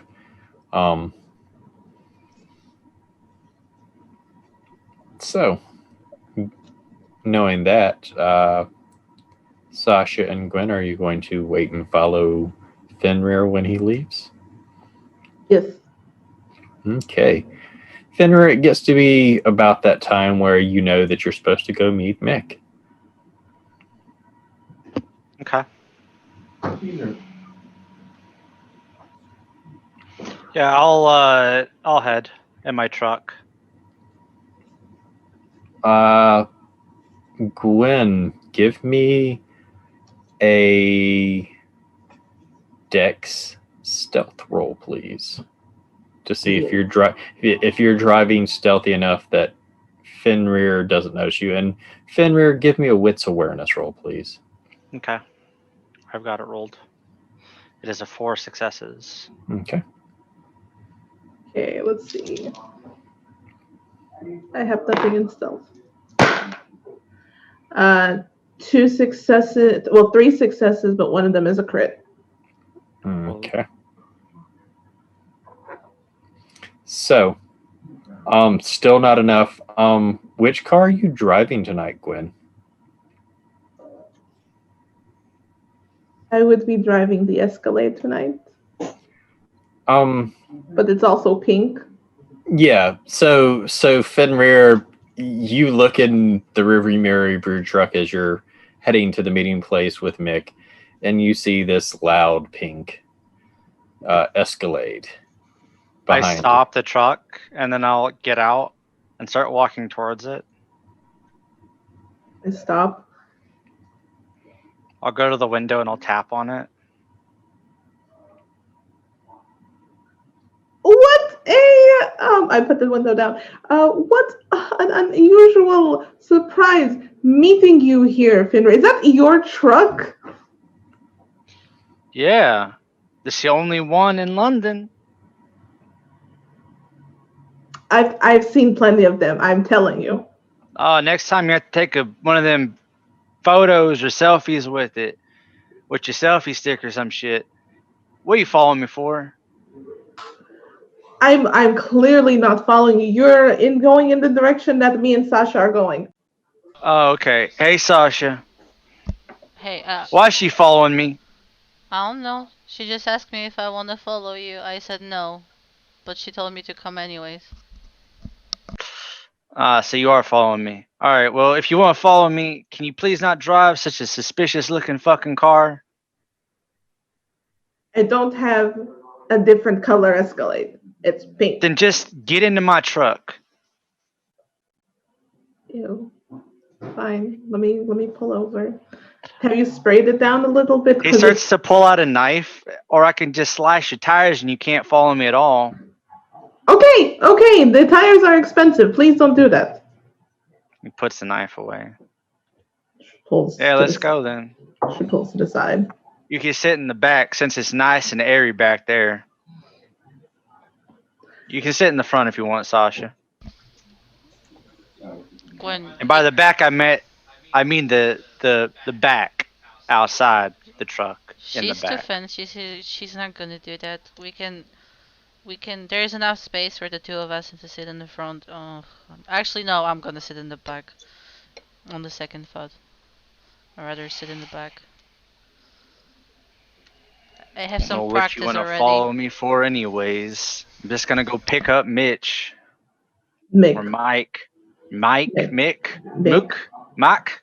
It's Mick. What's his name? His name's Mick. Yes. All right. Well, I hadn't known him that long, anyways. I just know him because I punched him a couple times. And I'll make sure to hit every bump I can to make. Oh no, wait. Sasha's in the back. All right, Sasha's in the back. Yeah. I'll make sure to avoid all the bumps then. All right. So you get to the allotted time and place. Mick, give me a wits awareness roll. Okay, let's see. That's 1 success.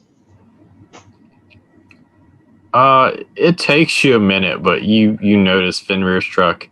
And you notice that it's not just Fenrir, that Gwen and Sasha are with him. Oh, you gotta be kidding me. Well, what I was originally describing for the meeting place is because, again, he's not eaten in a while, and I assume he's still accustomed to having human food, at least for the taste. So what I'm picturing is he's like sitting at like a booth in a diner, and he looks over outside, and he's like, and so he's finished his food, he leaves the tip, he gets out, and he just stumbles outside. And at this point, like, I've only got 2 points of health left. I've been tortured for 2 weeks straight. I got the shit beaten out of me twice before that. And I assume the reality of his situation and exactly how many people want him dead is starting to kick in. And so he's just a wreck right now. Mm-hmm. I roll down the window and stick my head out. You look like shit, Mick. I concur. I said no, just one-on-one. Yeah, well, I can't help it that Tagalon 1 and Tagalon 2 wanted to come. I was told to. I get out of the car, though. I guess that's a change of plans. I kind of go up to him and I'll hug him a little bit, and then I'll slap him once. Where were you? You had us all worried. I was not that worried, but yeah. Well, we were kind of worried. Yeah, as Fenrir said. That is a long story that I don't think I can divulge right now. Well, get in the car. Let's go. You look like you got kidnapped. Needless to say, I need to feed. Sure, we'll take you someplace. We got a meeting with the Baron tomorrow, so you better make sure you look a little bit more presentable, or he'll think I'm treating you badly. I'll clean him up. All right, let's get going then. You can sit in the back. I'm assuming at that point he just sort of opens the door and like slumps into the seat. There is no back seat. He's talking about the back of the truck with Sasha. Hey. Yeah, you gotta sit in the tailgate part. Just can you sit on the other way so you're not touching me, please? All right, and that I guess I just sort of stumble into the back of there then. Well, there you go. Big family all together again. Where do you want to go? Just food. I need to feed. It's been too long. All right. And it'll help me like get back out of sorts, right? Yeah, should. All right. I'll drive to where we ate last time. I'm quite hungry myself. What is your preference of feeding, Fenrir? People that did bad stuff in an alleyway. I prefer my blood through sex. How about we try to go do a little bit of everything? Feed Sasha. I stick my head out. Are you hungry? Am I hungry? Do you want to eat? Do I want to eat, storyteller?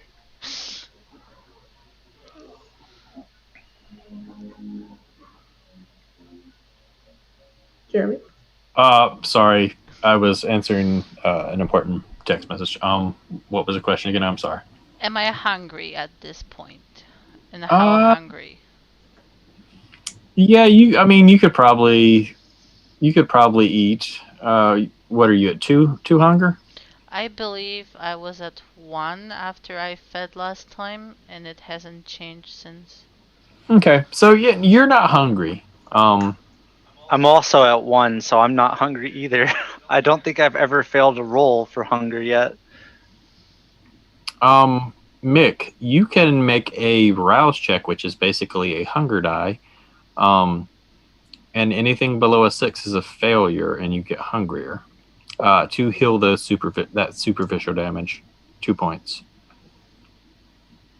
Right. I'll just roll that on Google because I've been using like a calculator. All right. Apparently there is a decathlon called the D10. That was not what I was looking for. All right. That's an 8. Okay. You rouse the blood and you heal 2 points of superficial damage. Sasha, you kind of watch as Mick, he's looking pretty beat up and pretty tortured. But you watch as he kind of like gets a little rigid, and then some of the like scars and bruises disappear on him as he heals. Gwen, what is your hunger at? 2. 2? So you do know that Anatoly's is open 24 hours a day.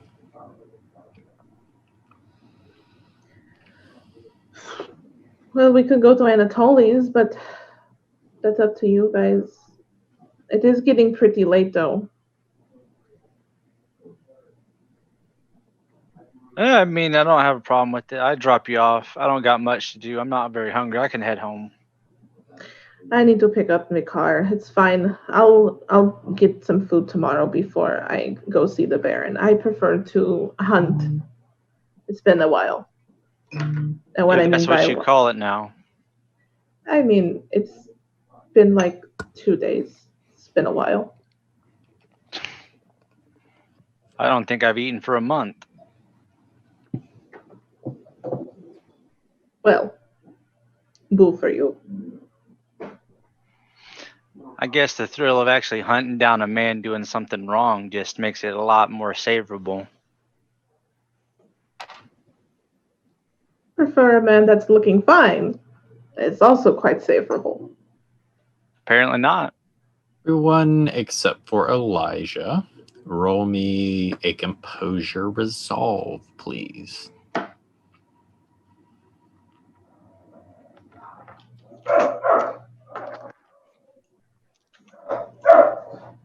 Sorry, Or successes? Composure resolve. So 4 successes for Mick, 1 for Sasha, 1 success. 1 for Gwen. 6. All right, so Mick and Fenrir, you can start feeling the pull of the morning coming,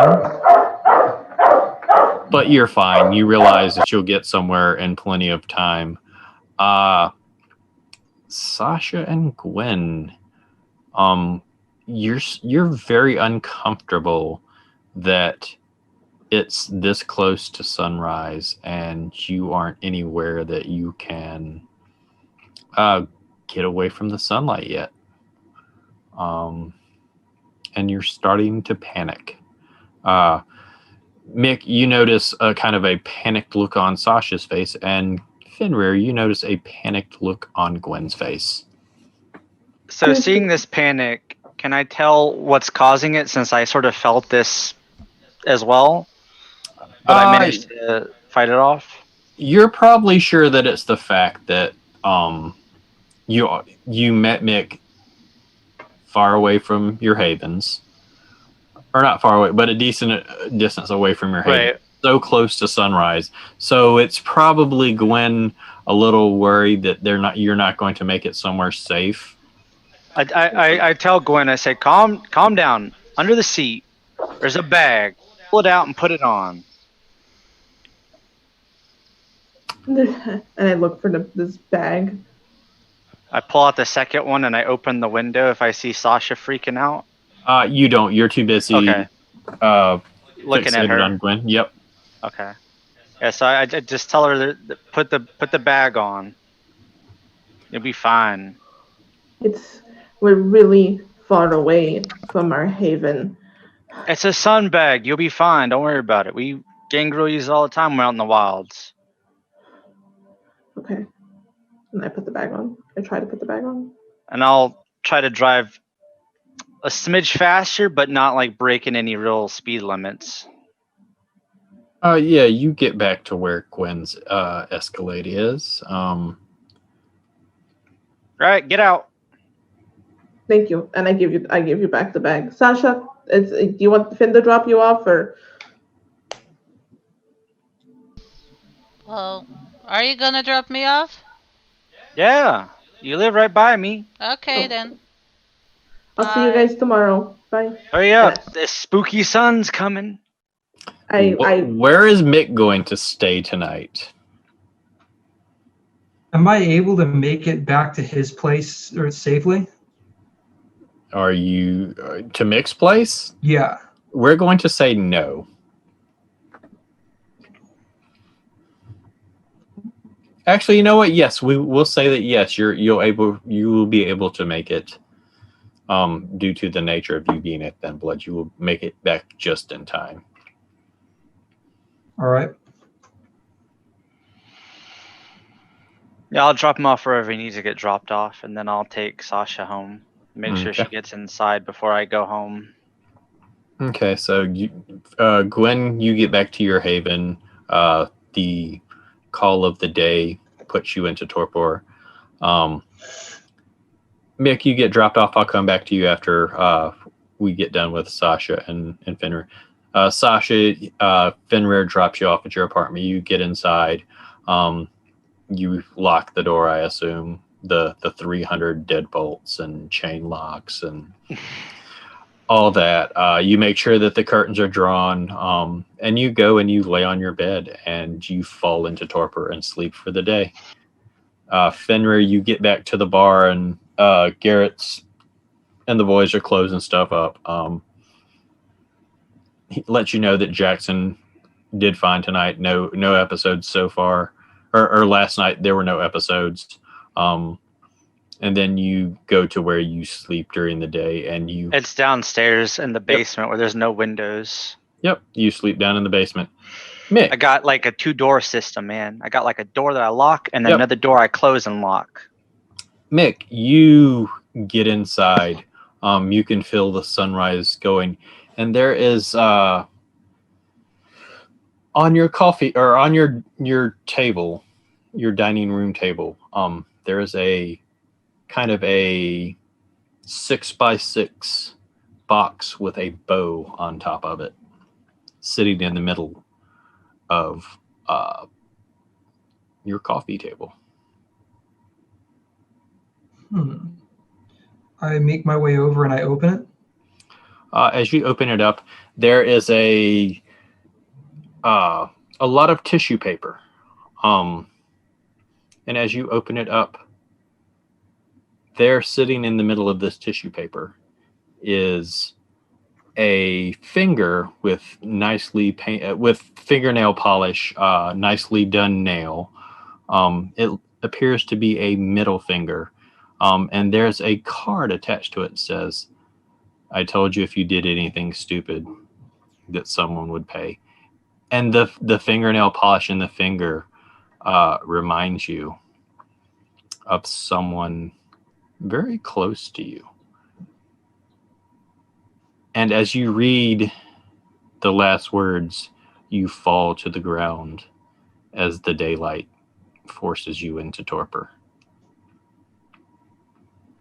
So, the day goes through. Elijah sleeps in his car under the tarp in a secluded spot. Gwen, Sasha, and Fenrir in the comfortable confines of their home, their havens, and Mick, you sleep. And you don't know, but kindred normally don't dream.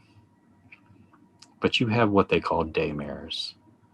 And it's you repeatedly opening this box and seeing the familiar index or middle finger of your touchstone. Everybody go ahead and roll me a rouse check as you wake for the next evening. So just one or just one hunger die, or you roll one hunger die, and 6 and above you pass. Anything below, you get hungrier. That's a 4. All right, so you get hungrier. I also need you to make a willpower roll. All right. And that is current willpower. 2 successes. As you wake, you're still holding the card, and you look at the card. In the back of your head, you hear, "You need to eat something. You could just eat the whole city, and no one could stop you." And after a few minutes, you kind of shake it off. And it's a familiar voice. It's the voice of the man who tripped you in the alley and pinned you to the ground and told you to forget you ever saw him. And as you look, you still have the card in your hand, but the box you were looking for, that contained the finger, is not there. And for a minute, you have to fight the beast and the will to go out and just feed from everyone in the city. What did everyone else get? I believe I failed. Ash or Gwen, you are going to. Let's see. You got a.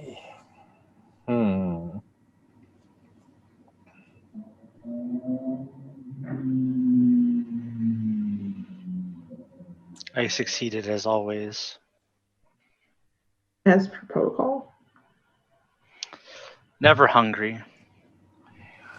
Gwen, you are going to take a point of aggravated damage. So put an X in one of your health boxes. Ouch. And you didn't get a success at all, Sasha? Yeah, the up dicey, I rolled one die and it just came out with nothing. And it says there. Okay, so yeah, you didn't get a bestial. So you also get hungrier. And in the back of your head, you hear a voice. It's not familiar to you, but it's the thirst is calling to you. You need to feed. They're all just cattle.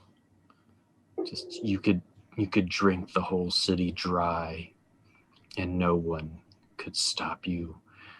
Not even those closest to you.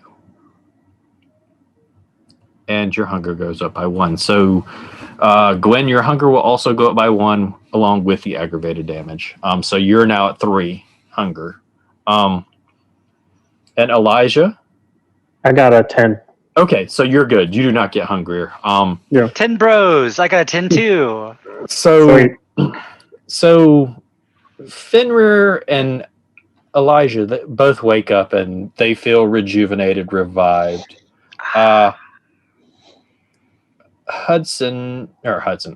Mick, you wake up from your daymares and you're angry. The anger is welling up inside you, and the beast has made you hungrier. Sasha, maybe it was the talk about eating, and now you're hungry. You want some garlic noodles or something. And Gwen, for the first time in a long time, you're the hungriest you've ever been. And as you were thinking about feeding, you didn't hear a voice. You just heard a growl. And as you did, your fingernails dug deep into the palms of your hands. And that's how you sustained your aggravated damage. And we will fast forward a little bit to the coterie all meeting at the Baron's estate. Elijah, you get there kind of early because you're a bit old-fashioned, and to be early is to be on time. To be close to the time is to be is to be late, and you're not about being late. So you get there, and you're shown in by a rather average-size African-American male. And he says, if you would, please wait here. Baron Cross will meet you when the others are here. And as you look, this is a rather nice mansion. You would almost think that maybe it was somewhere that you've heard about the Queen of England. You would think that maybe it was somewhere that she vacationed away from Buckingham Palace, but you're not 100% sure. Oh, this place is nice. Yeah, it's definitely, you're not used to this. Even the places you went to when you were a kindred in,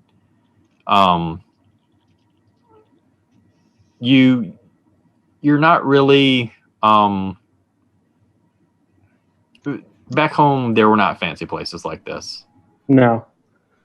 But you sit there, and eventually, people start trickling in. You see a rather tall individual, rather nicely built. He's led in and set in the same parlor as you. Then shortly after that, we would say that, would Fenrir pick up Sasha to take her, or is he just leaving Sasha? I would have probably left early and gotten there early too, because I'm probably of the same mind that if you're early, you're on time. If you're on time, you're late. So if I would try to wake Sasha up and knock on her door and be like, time to go, but I'd give her 15 minutes, and if she doesn't get up and go, I would call Gwen and say, you need to pick Sasha up and bring her. Sasha, do you get up and get dressed when Fenrir barks that you need to get up and get ready? Sure, I imagine it wouldn't be so early that it would be a problem. Okay. So Sasha, you see two individuals. Basically, we'll go ahead and have Fenrir and Sasha describe what they look like because Elijah has never seen them before. Do you want me to start, Mary? Go ahead. So Fenrir has a beard that comes down to just above his stomach.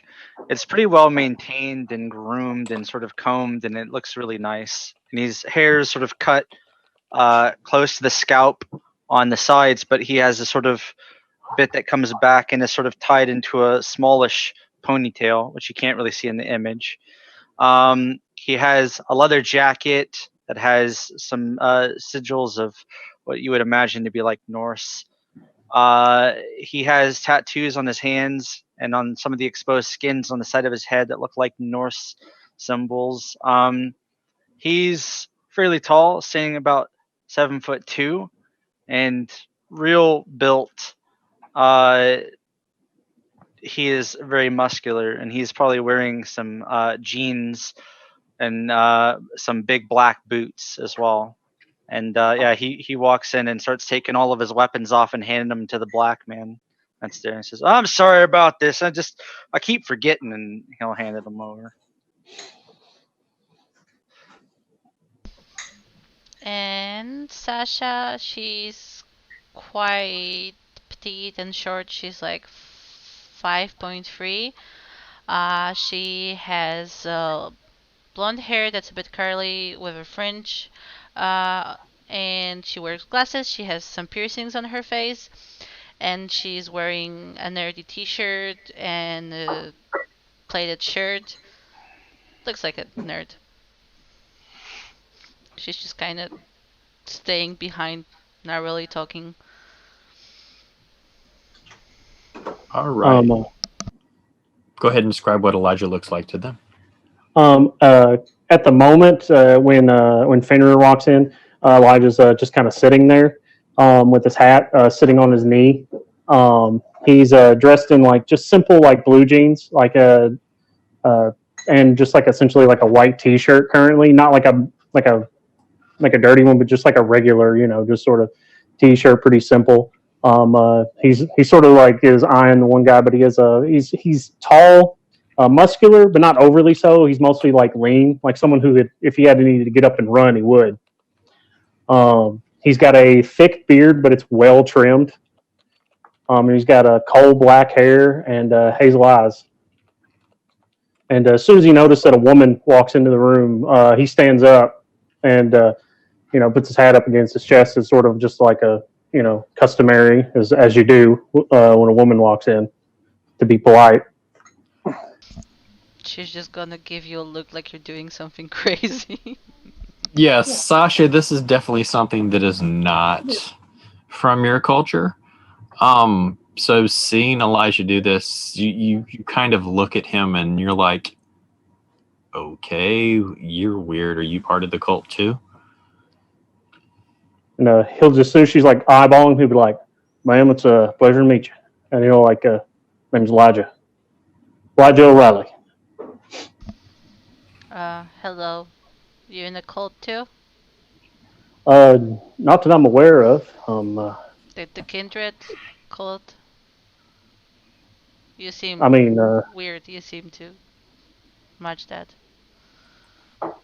Last time I checked, I'm not in a religious affiliation with these people, but I am what you would call, I guess, kindred. Or yeah,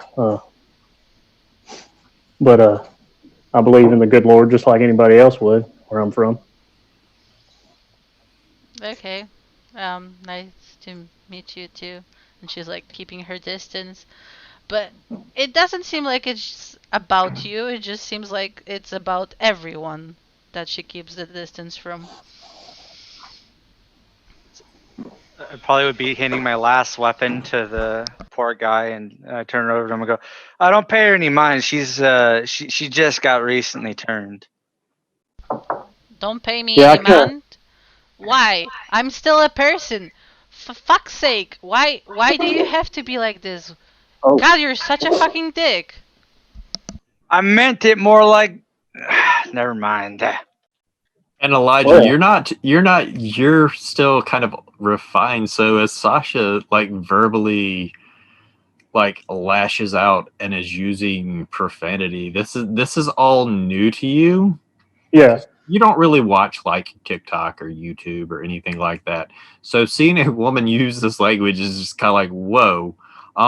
So does Gwen go to pick up Mick? I would try texting him a few times and see if he would answer. He does not have his phone. That was something he would have told you all last night, that he lost his phone. Okay. And then realizing that I would have messaged him anyway, and then realized I'd be like, oh, no, never mind, forgot. No, then I won't pick him up. I'm going to get my items from my assistant, and I'm going to take my time picking out my dress and fixing my hair and matching my necklace to my everything, because I'm going hunting afterwards. So we will say that because Mick doesn't have a phone and Gwen didn't go to pick him up, even though Gwen could possibly, because she's dropped him off there, but somewhere in the vicinity, she could make a good guesstimate to where his haven was. We will say that Mick makes it there next. So describe Mick to Elijah, please. You can actually see like the character art in the overlay, but he's got like black hair. Even before being a vampire, he had like he was very pale with like baggy eyes because he worked night shift. He's usually wearing his like sort of police uniform because, of course, Inquisition, you don't get like an Inquisition one. That would be a little suspicious. But yeah, I assume he's just in like yeah, he probably wouldn't be in day clothes right now because he's supposed to be on shift and like pretending to investigate places, I guess.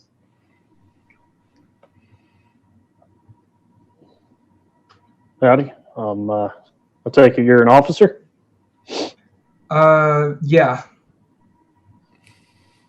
Ain't that interesting? My name's Elijah, and yours is? Mick. Good to meet you. Mick with like an M?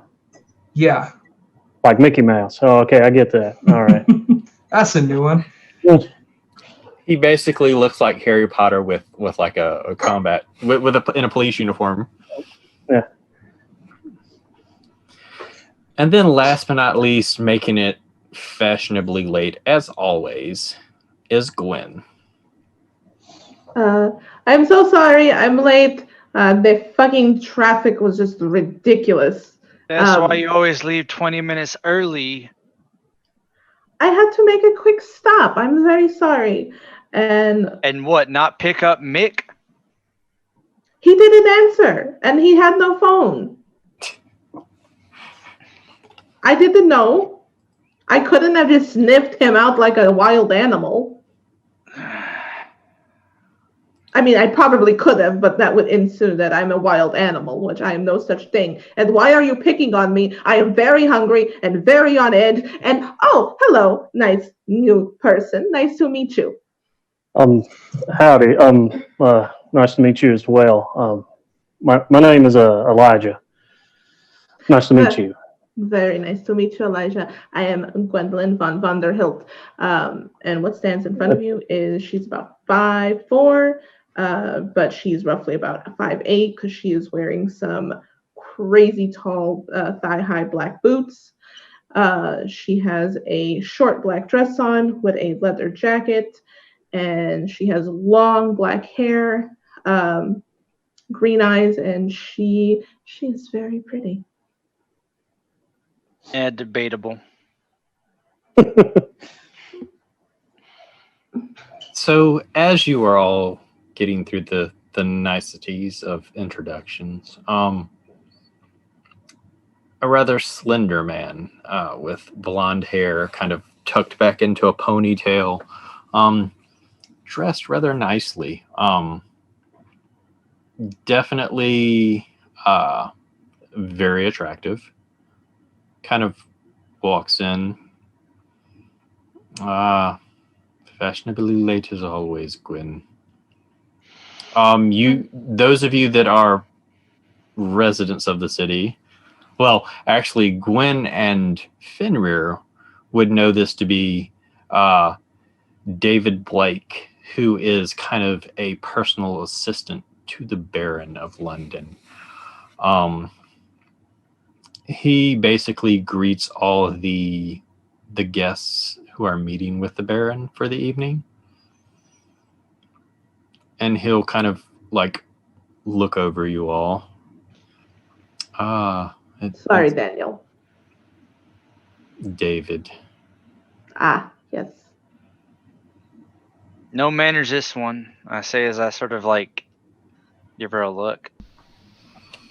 Well, I told her to set her alarm 20 minutes early, but she's always late, even when you set it early, so.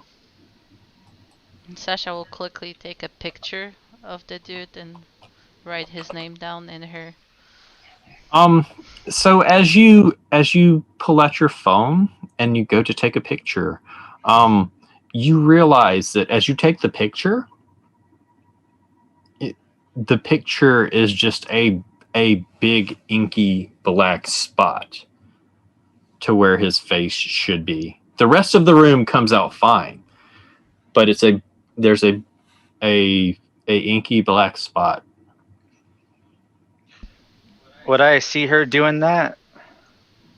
You see her do it, and you do know that he is Lasombra, and technology is not a thing that works well around them. They do not appear in images of any type of technology. Yeah, that's not going to work. In the meantime, she's already trying like different angles. Go around him. Oh, okay. Sasha, I believe it is. Hello, yes? It's polite to ask before you take someone's photo if you can do that. Oh, sorry, I didn't think of that. It doesn't really work anyways, see? I can see why the majority of you are part of a coterie. And you are the newcomer, Elijah, I believe. Yes, sir. I'm Elijah. I'm here to present myself to the Baron as I was instructed, and is customary, I do believe. Very well. If all of you will follow me. And he basically leads you down a long hallway into a room that has a large oval-shaped table with 13 chairs. All but the one at the head of the table are empty. And you see those of you that have been to this court, minus Elijah, or were at the gala thrown at Fenrir's bar, know that the man sitting at the head of the table is the Baron of London, Baron Cross. And he sees you all and he motions for you all to have a seat anywhere you'd like.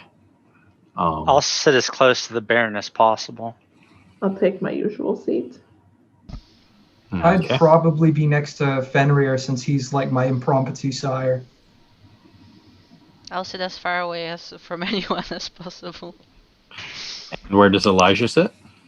I will wait until until all the women are seated and everyone else is seated, and then I'll sit kind of in the middle, not overly close to him, to so I don't show that I'm trying to be just walk in and be like, hey, I'm going to sit right beside you, but I'll set it like a good talking distance away from him. I'm going to give Sasha a look as I see Elijah kind of sit back, waiting for us to sit down. And I'll kind of give Sasha a look like, oh, I did not think men do that anymore. Yeah, where I'm from, that's kind of expected, ma'am. Your phone, Gwen, is gonna ring a few seconds after with a text message from Sasha saying, I already knew you were gonna try to fuck him. And as that... Go ahead. Yeah, I go ahead. would just reply back with, "He is not the human," and then I send it back. And as this text exchange is going on, Sasha has kind of set herself at the far end of the table, away from everyone else. A side door to the chamber on the opposite side opens, and 8 rather familiar women who the rest of you saw exiting, including the last time you were here, make their way to the table and sit at the table. And Fenrir and Gwen would know that this is the Pontifex and the upper class of the Tremere.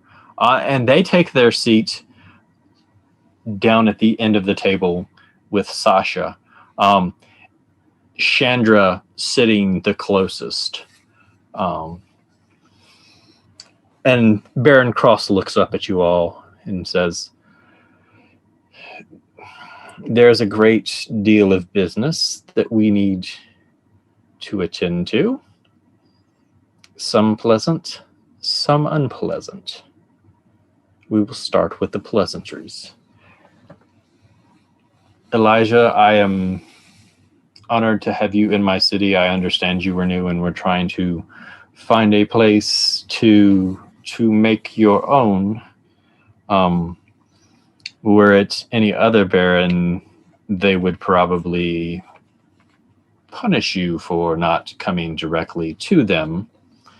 But I, being a lenient baron, felt the need to send one of my associates to extend a proper invitation and let you know that there would be no hostilities. I will warn you that where he found you is not a particularly good place for our kind." Yeah, was it, Baron? figured that out, Baron. I will have Jacques give you some locations that would probably better suit your needs for what you're looking to do. I would like to welcome you to the city of London. While we are not the Camarilla and we are anarchs, we do not follow every single rule that the Camarilla has, but we do follow rules. It's the way that we keep our kind safe. I will set you up with a contact with your clan, and we will go from there. Which brings me to the next point of business. Seeing as that you are new to the city and we have a brand new coterie forming, I feel that maybe you have something that you could offer to this group. Maybe teaching some of them punctuality. He looks at Gwen. And others manners. Maybe you could also offer some guidance to one of the younger ones, and he looks at Mick as he says that. I can obviously do what I can, sir. So, Fenrir, Gwen, Sasha, and Mick, I would like you to meet Elijah, your new coterie member. Welcome to the Right. gang. It's a Pleasure pleasure meeting to you all. meet you, Elijah. Where was it that you were found, if you don't mind me asking? Just off the outskirts of town, I found a small little spot. I might have been able to set up a nice still to, start my kind of work.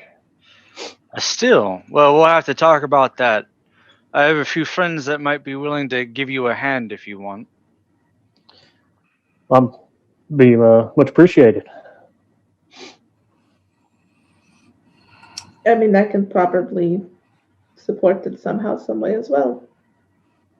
And yes, outside of town is not the best place. Yeah, well, where I come from, usually it's best to keep sort of things out of common places where you'd want to go. But this place seems to be a bit different. We'll put it someplace where people don't like going. Like things would be nice and quiet, if you know what I mean. I have a few ideas.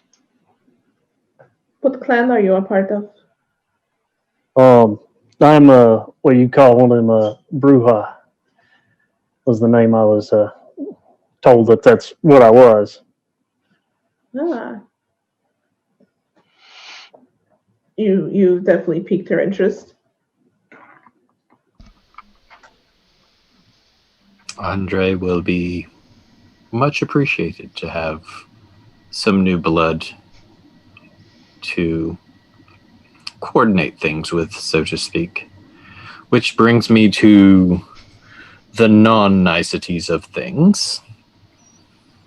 As some of you are aware, we have a problem in this city. It is rumored that the Sabbat are starting to poke their little heads back into my city. We already have a problem with the Second Inquisition, and he looks at Mick as he says this, which needs to be dealt with.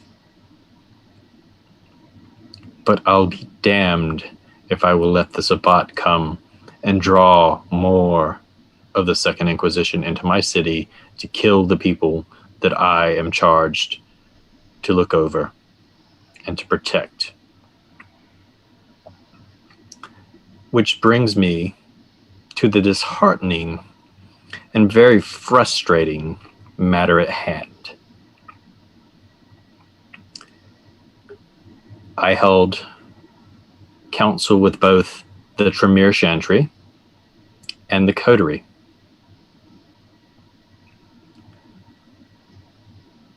The deal was made that the Coterie would oversee the rules and regulations of the city, and that the Tremere would foresee Sasha's occult and clan training.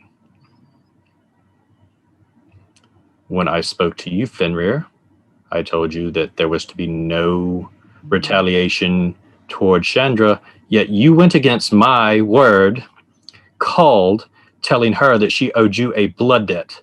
I'm going to tell you right here, right now, this is my city. You were given an order. You will act as someone of your status should act. You will get with the times, or you will leave my city. Do you understand me? I understand you. Look, the Fenrir confused. Blood debts are a thing of the past. Boons can be offered. It was already taken care of. It was not your place to step into Sasha's place and request recompense.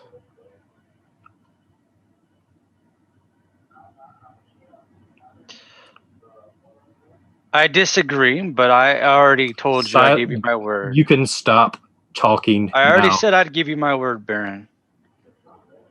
You apparently don't listen very well. I do not need the kindred of my city bickering amongst themselves. Put your petty squabbles away. Does that mean I can direct my anger at something more important like the Sabbat? When we find out where they are, you can. I look across the table to her and I go, I apologize for my anger. She was someone important to me and I was reckless in my actions. I hope that we can work together in the future. If you need something from me, then you have it. She doesn't acknowledge you, but a rather tall, blonde woman who, oddly enough, has very distinct features like yours, looks at you. No offense was taken. From here on out, Let us see that we can work together and put this behind us. She is someone who is very special to us, and what happened was an accident. And Chandra did not mean for it to happen. I'm sorry, I'm here. Why are we talking about me in the third person like I'm not here?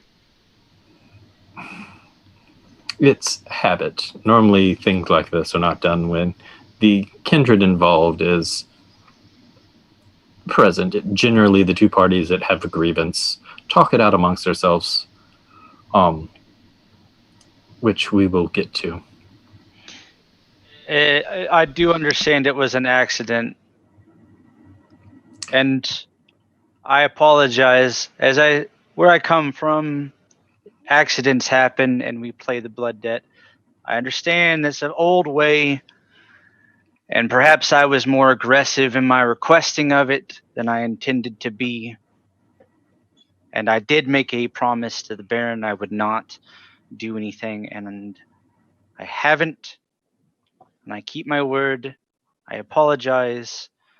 Again, I hope we can work together in the future, especially against the Sabbat. I know very well where you come from, Fenrir. We come from not different villages. We come from the same time. It was hard for me to adjust. But I was my village seer, and you were a warrior. Your rage is your strength, whereas my occult knowledge is mine. It takes time to put the past behind you. We have eternity. And I don't want to do it fighting amongst friends. I would prefer if we could all get along.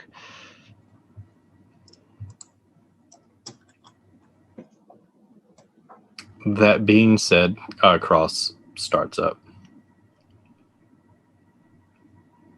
The two of you, the rest of you, will sit here and talk, because I think that Avelda and her Tremere can help you with another problem that you have that has been brought to my attention.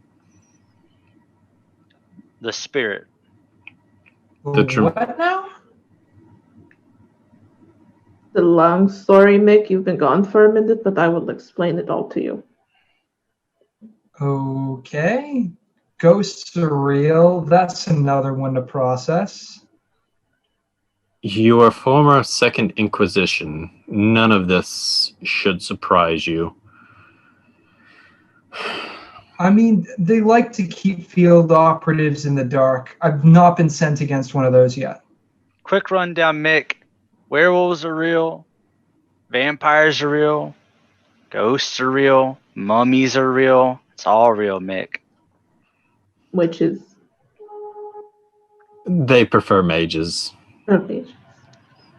But Yeah, you, mages. but you would have understood them by witches, but they're mages.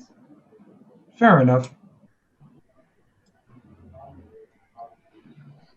Mick, you have a long way to go to earn the city's trust. To earn the kindred's trust, because as of right now, you are damaged goods. Your reflection, just as the other members of your coterie are a reflection. And he looks at Gwen, then he looks to Fenrir, and then he looks to Sasha. And then he looks to you, and then he lastly looks to Elijah. Speaking of which, Baron, I hate to bring this up. Where were you, Mick?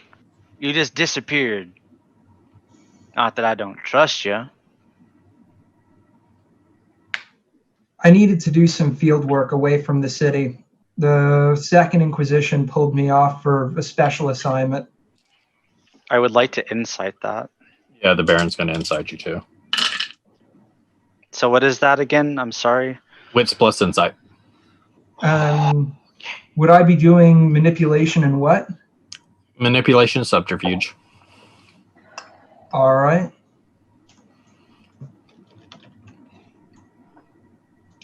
Two successes. Wow, I got 4 successes, even though I only have 2 dice. The Baron got 8.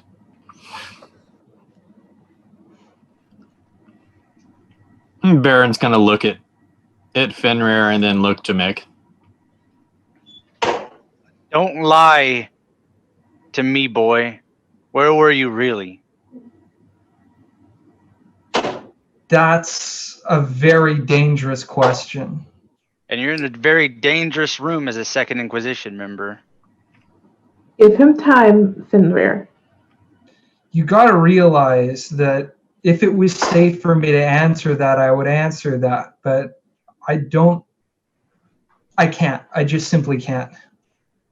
And as your coterie, I do hope you understand if you cannot be truthful with us, we cannot trust you. I respect that, but it's a matter of safety. I understand the caution and it makes sense. It's just I simply cannot divulge it. I look to the Baron. If he speaks in this room, who but us would hear? No one. I'm La Sombra. Technology doesn't work here, so it's not like I'm taping what's being said.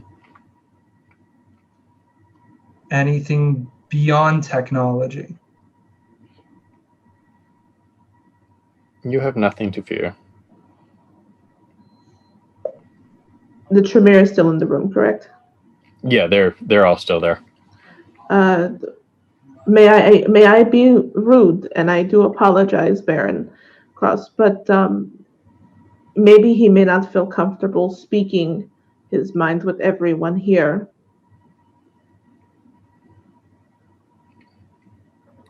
Valda, do you mind? Not at all.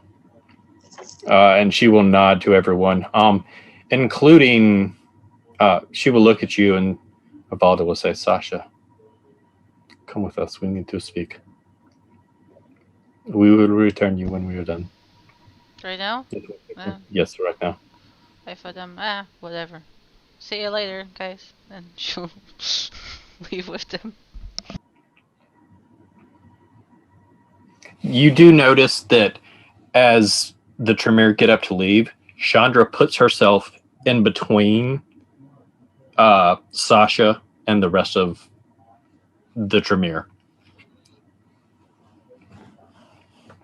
And they exit the room. And we will get to that scene in a moment. When they leave, I asked the Baron, what was that about? Noticing how she put herself between them.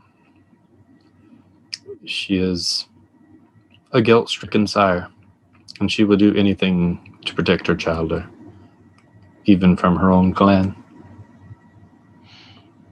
Fenrir, wasn't your sire protective? Gangrel Sire's protective? No, Lucian told me you're a vampire, now go kill things. I already was a ghoul for a long time. I didn't need no protective sire.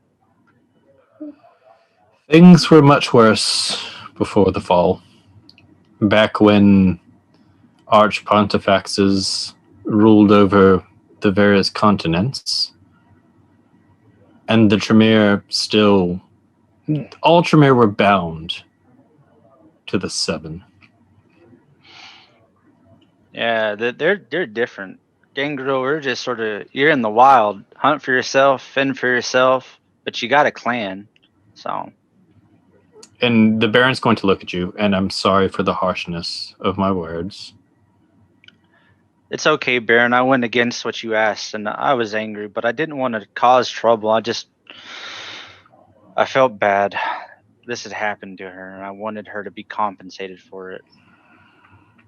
I'm going to tell you something my sire told me. Since it seems that your sire wasn't the nurturing type, as Toreador, La Sombra, other clans tend to be. You do well to mask those you care about the most. Because your enemies, and he looks at the door that the Tremere went out,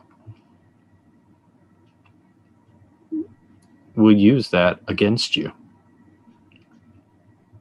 I nod. I think it's more important to find out what's going on with Mick. For now, I think I've got myself under control now.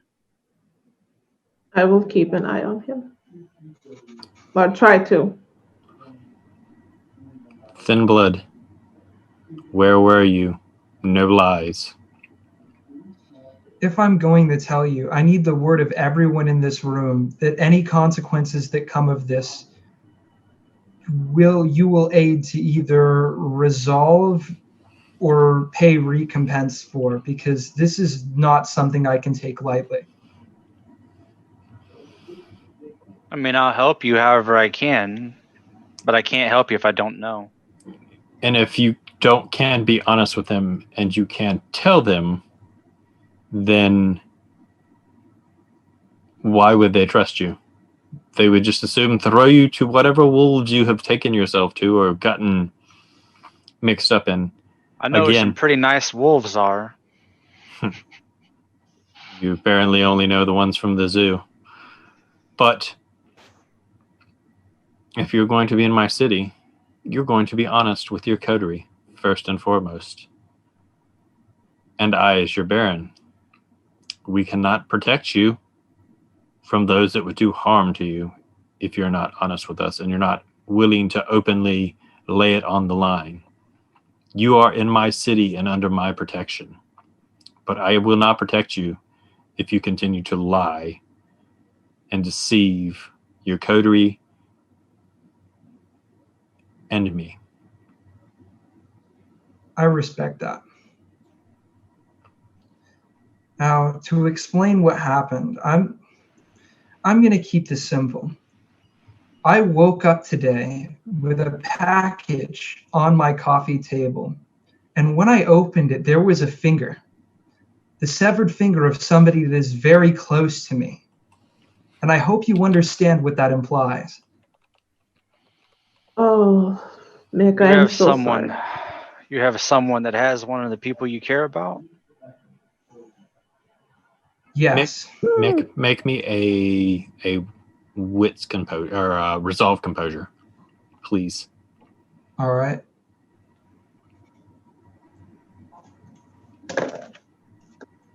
That is 2 successes. I don't know why I keep getting 2s today. It's enough. Had you only gotten one, things could have gotten really bad for you. And as you're talking about this, you realize that this is the finger that you believe you saw was the finger of Maggie. Because she wore a similar fingernail polish.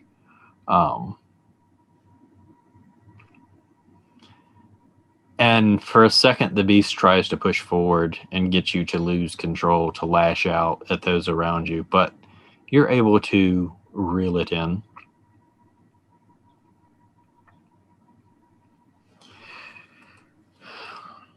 Who is it that has her? Second Inquisition? Something worse. Why would the Inquisition kidnap one of my friends? Because they know you're a vampire? I don't know. Kindred. I'm sorry, Sasha's got me saying it. Kindred. The Sabbat. Oh, that gives me even more reason to go kill him. And you kind of see Baron Cross's face gets... It was already a stern face because you could tell he was angry with you, Mick. But as you say that, it gets more stern and it doesn't directly seem directed. It doesn't seem directed at you as much as it's a recognition of a problem that needs to be dealt with on top of other compounding problems. You know, I didn't intend on lying. I had a plan in place, but you brought extras, so. Well, what was your plan? I'm going to be real. It probably wasn't the best. My intention was to drive as far into the woods as we could and then stay in a day bag over the course of the day so I could divulge it knowing there's no way they could have followed us. That's not a bad plan, but at least you're telling us now. I don't think there's any way that they could be listening in on us, right, Baron? No.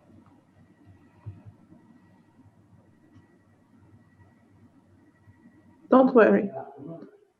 We'll make sure that we can. If I don't think she's alive, and I'm very sorry for your loss, I understand. But we will make them pay for what they have done to you. That goes to each and every one of my coterie. If something happens, we take care of it. What do they want from you exactly? I mean, they got someone you care about. Obviously, they want something. Same as everyone else, information. But On why? who? I mean, it's clear at this point that every person wants my information because of how many pies I've got my fingers in, but at the same time, they don't like me, which leaves me in a very vulnerable situation. And I need you guys to understand, I consider myself an honest person. I don't like the idea of betraying people, but if it comes down to it, she will come first. Well, I like you, Mick. I don't dislike you. I just punched you a bunch because I thought you were Second Inquisition. That's all. I'm thinking, and I look to Fenrir, maybe he shouldn't stay to his place, just in case. Well, then that might be worse. If he doesn't come home, they may know something's up. Then what if we were to stay at his place? Then they would also know something's up. I could be quite sneaky if I needed to be. I have a few don't know people. what they're capable of. Oh, we know. I've fought a couple. Same. They go down just like the rest. It's a little bit tougher, but they go down. Not with an axe. They go down like a tree. Listen, with so much on the line, this isn't an I know a guy who knows a guy situation. This isn't a we're going to find a way out of it. We are going to behave as if none of this information was shared. After this leaves this room, you guys have never heard this. And if the opportunity comes, we will rescue her. And if it doesn't, maybe we'll have the element of surprise. But I don't think there's a way we can safely act on this right now. Mick, there is a good chance that she is not alive. Sabbat are nasty creatures. But there's still a chance. Maybe. A small one. Very small. There's also a chance they'll just keep sending you body pieces every day and then you'll go insane. Well, if they've sent me another one and I've not done anything wrong, then of course, we will have to find a solution. But I think the next thing to do here is you guys already have reason to look for them. So it wouldn't be suspicious for you to try and find a safe house of sorts. I look to the Baron. Is that a possibility? Anything's a possibility in a city as large as London. I'm gonna look over to Elijah. Hey there, new guy. What is your specialty? Well, I make certain beverages that people find quite appealing. Alcohol, spirits, and decent enough driver on top of that. No. Oh, you're a driver. Okay, we're gonna talk about that later. No. Like your specialty. Can you see? He hits things really hard. I shoot things pretty well. I don't think I'm making myself clear. When they asked me what kind of kindred I was, I told you I was a bruja. Yeah, I can. Let's just say I can turn a right mighty hoedown into a hell of a hoose cow. I don't know what you're speaking. Are you speaking English? He's saying he can make people fight each other. So you understood that? Yeah. I've been to America. I've been to America too, but I've never heard them talk like that. He's from the South. I've never visited the South. Clearly. Why would I? And we're going to pause right there. And we're going to jump outside to Sasha and the Tremere.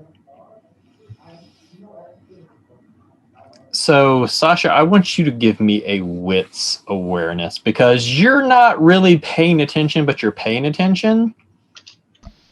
7 successes, messy critical.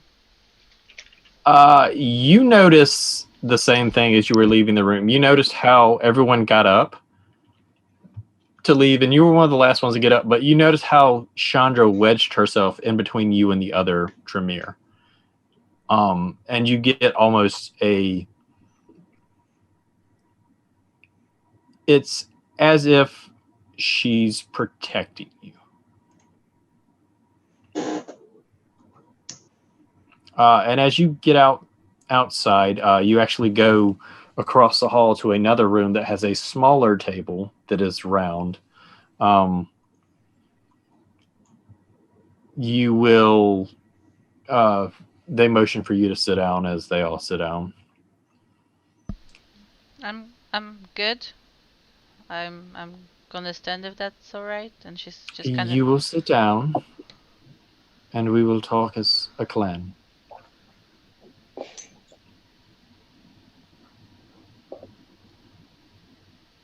She's just gonna keep like kind of pacing back and forth, walking. Sit down, please. Okay. There's not much space here. I don't like it, but if you really insist, if it's really that important to you, I guess.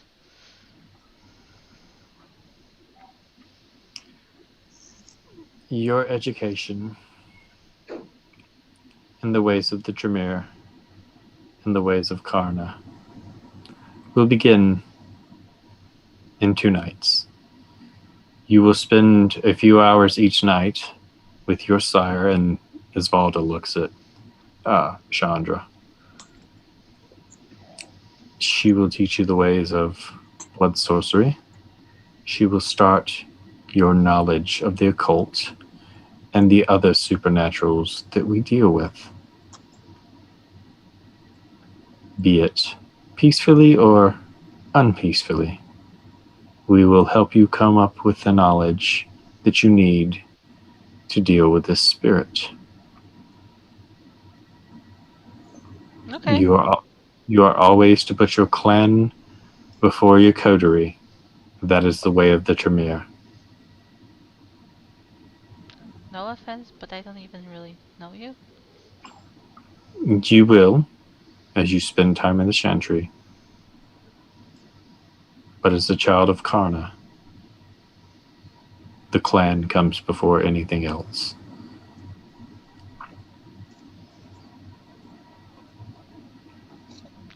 Sure. She's gonna say, but kind of like just agreeing, not really meaning it. Isvalda kind of looks at Chandra. I'm going to leave the 2 of you to have your talk.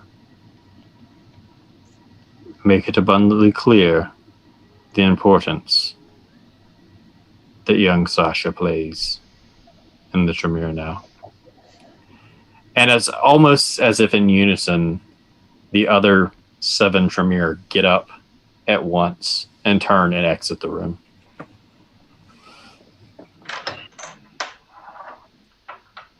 Yeah, they're the ones of those like with the stick up their butts. I don't like them. Not many people do, and I'm sorry that I got you into this situation. Why do you stick with them? Because they're right. I'm Clan Tremere. To go against them is a dangerous thing, which is why the prince made such a show with Fenrir. Not so much to chastise him, but it was a power play. Make them think that he backs them 100% because everyone fears the Tremere and what they can do. What they can do? So everyone's pissing their pants? Like they look normal to me. Nothing special, honestly. They have one of the largest occult knowledges in the world. With a single thought, they could remove every ounce of blood in a kindred's body.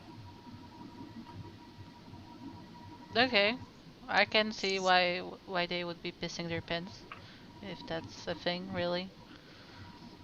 And Fenrir's, I'm gonna learn how to do that. you so choose to go the blood sorcery route, yes. I mean, it does sound cool. It's like the first cool thing about this whole vampire kindred stuff. There are many things that are cool about being a kindred.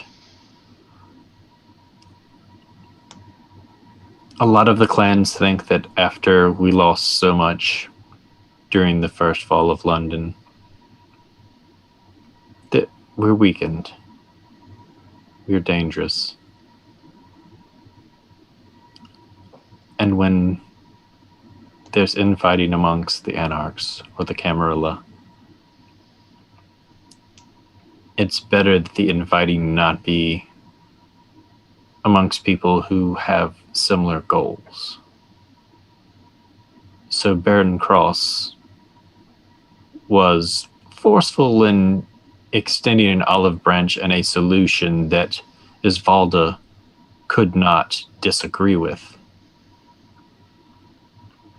Fenrir is an honorable man. He cares for you deeply. And I understand his anger. But you have no idea the sadness of what I've done to you. I never intended to make you a kindred. But I, like so many, had a moment of weakness and my beast took over. And for that I apologize, for not giving you a choice, not inviting you to become a Tremere should you choose, and taking your mortality away from you and those that cherish you. Alright, that just reminds me. I haven't FaceTime mom and dad in a long time. Well, luckily you're not La Sombra, so you can do that. Oh. I'm not really mad at you, but Lyle's kinda pissed. I mean, I would maybe call it more butthurt. He gets butthurt about everything. We know this. He sees that you took the place that he thought. He has worked hard and he has been loyal. And someone will eventually give him the chance to become Tremere should he choose. But for now, there's too much work to be done. Why work? And also, like, they were talking about some important part, like I'm the chosen one, and it's like, yeah, what the fuck?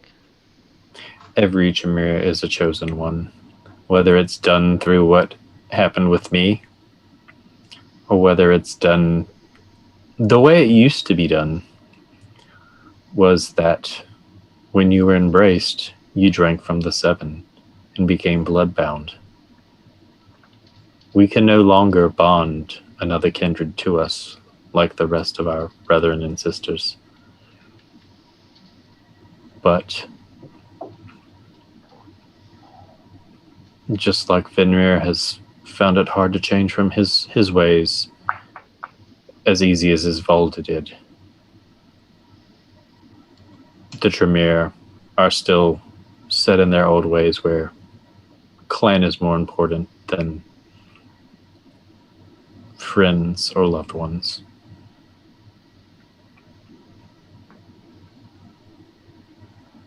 Yeah, there's words for that. Stick up their ass? No, also like authoritarianism and stuff. Kind of this vibe. So 2 nights from now, You will meet me at this address. And she hands you a card with an address on it. And we will start your training. We will start with some simple things. And we will work our way from there. And should you find the need to become potent in blood sorcery that you could drain the blood from a kindred or a human body, we'll get to that bridge when we cross it. Cool. Do I have to bring anything? Prepare something? Bring your laptop or bring something to write in. You should stop by an occult store and get some things. And as if she knew you were going to ask this question, she opens this little like portfolio that's in her thing, and she hands you kind of like a syllabus type paper that tells you the materials you're going to need for your class. And it's basically occult stuff, Cool, ritual daggers, thanks. stuff like that.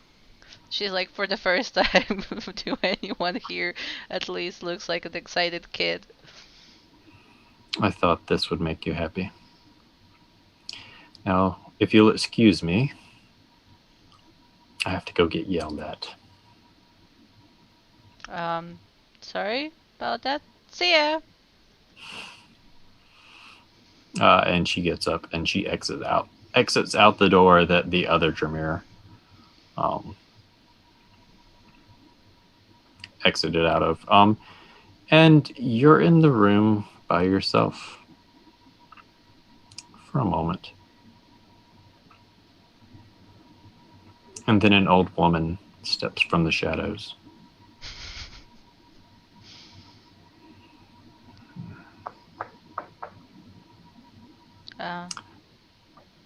Hello, dear. Hello? What's up? Do not be... I'm sorry, I didn't mean to startle you. But I just wanted to introduce myself. I am High Pontifex Merelda.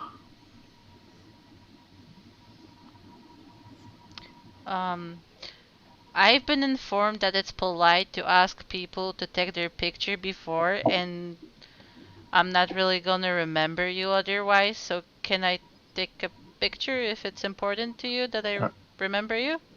Are you asking to take a selfie with me? No, I just want your picture. Oh, you want a photograph? Yeah, I don't digital... connect faces and names very well, so... It's fine, dear. And she's kind of hunched over. She has kind of like grayish white hair that like goes well down past her hips. Her hands look arthritic in the way that they're twisted, and she has a wooden cane. Both of her eyes look glazed over white. And whereas your fangs kind of retract and you know, her fangs seem to be fixated in the down position and up position on the bottom. Do you want me to smile or? I don't care. She kind of closes her tooth. She gives you a toothy grin. She's like, just let me know when you're ready. I'll just take a picture. I already took it like a minute ago and already saving it with her name.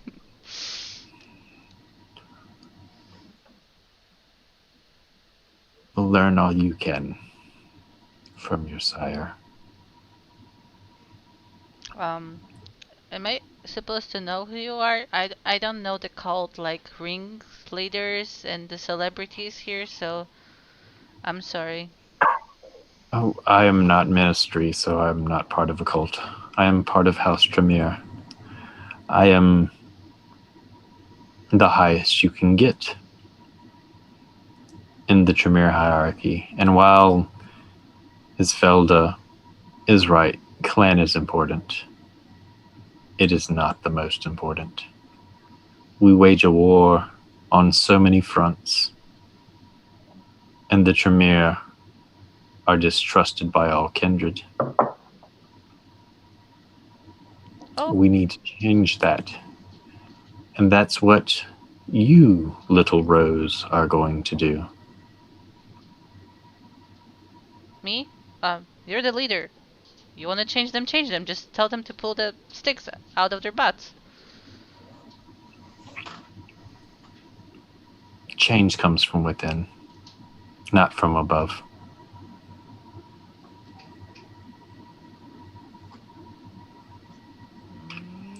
Okay.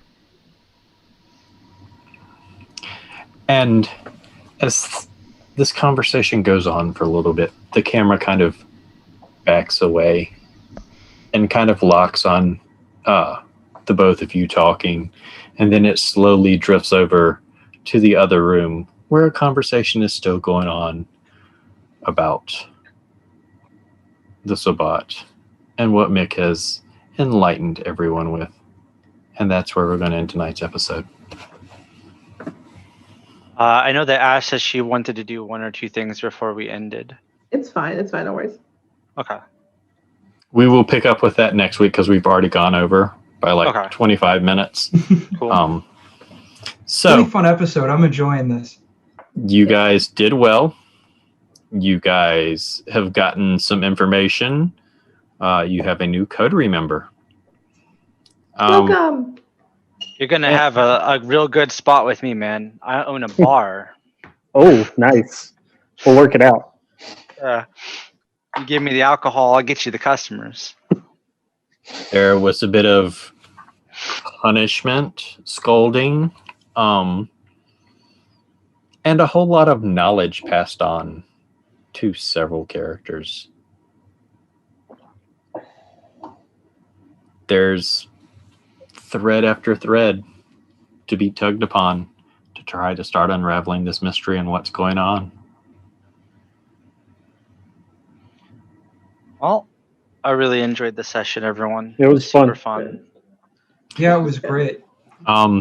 Just so everyone knows, I did check in on Hudson while some of the role playing was going on, because I'm one of those people that when people's facial demeanor changes, especially in a situation where you've received a present, like he did, it's, as a DM, it's a good thing to check in. And we will do a little bit of decompression when we get off of here, because I like to do that after my game.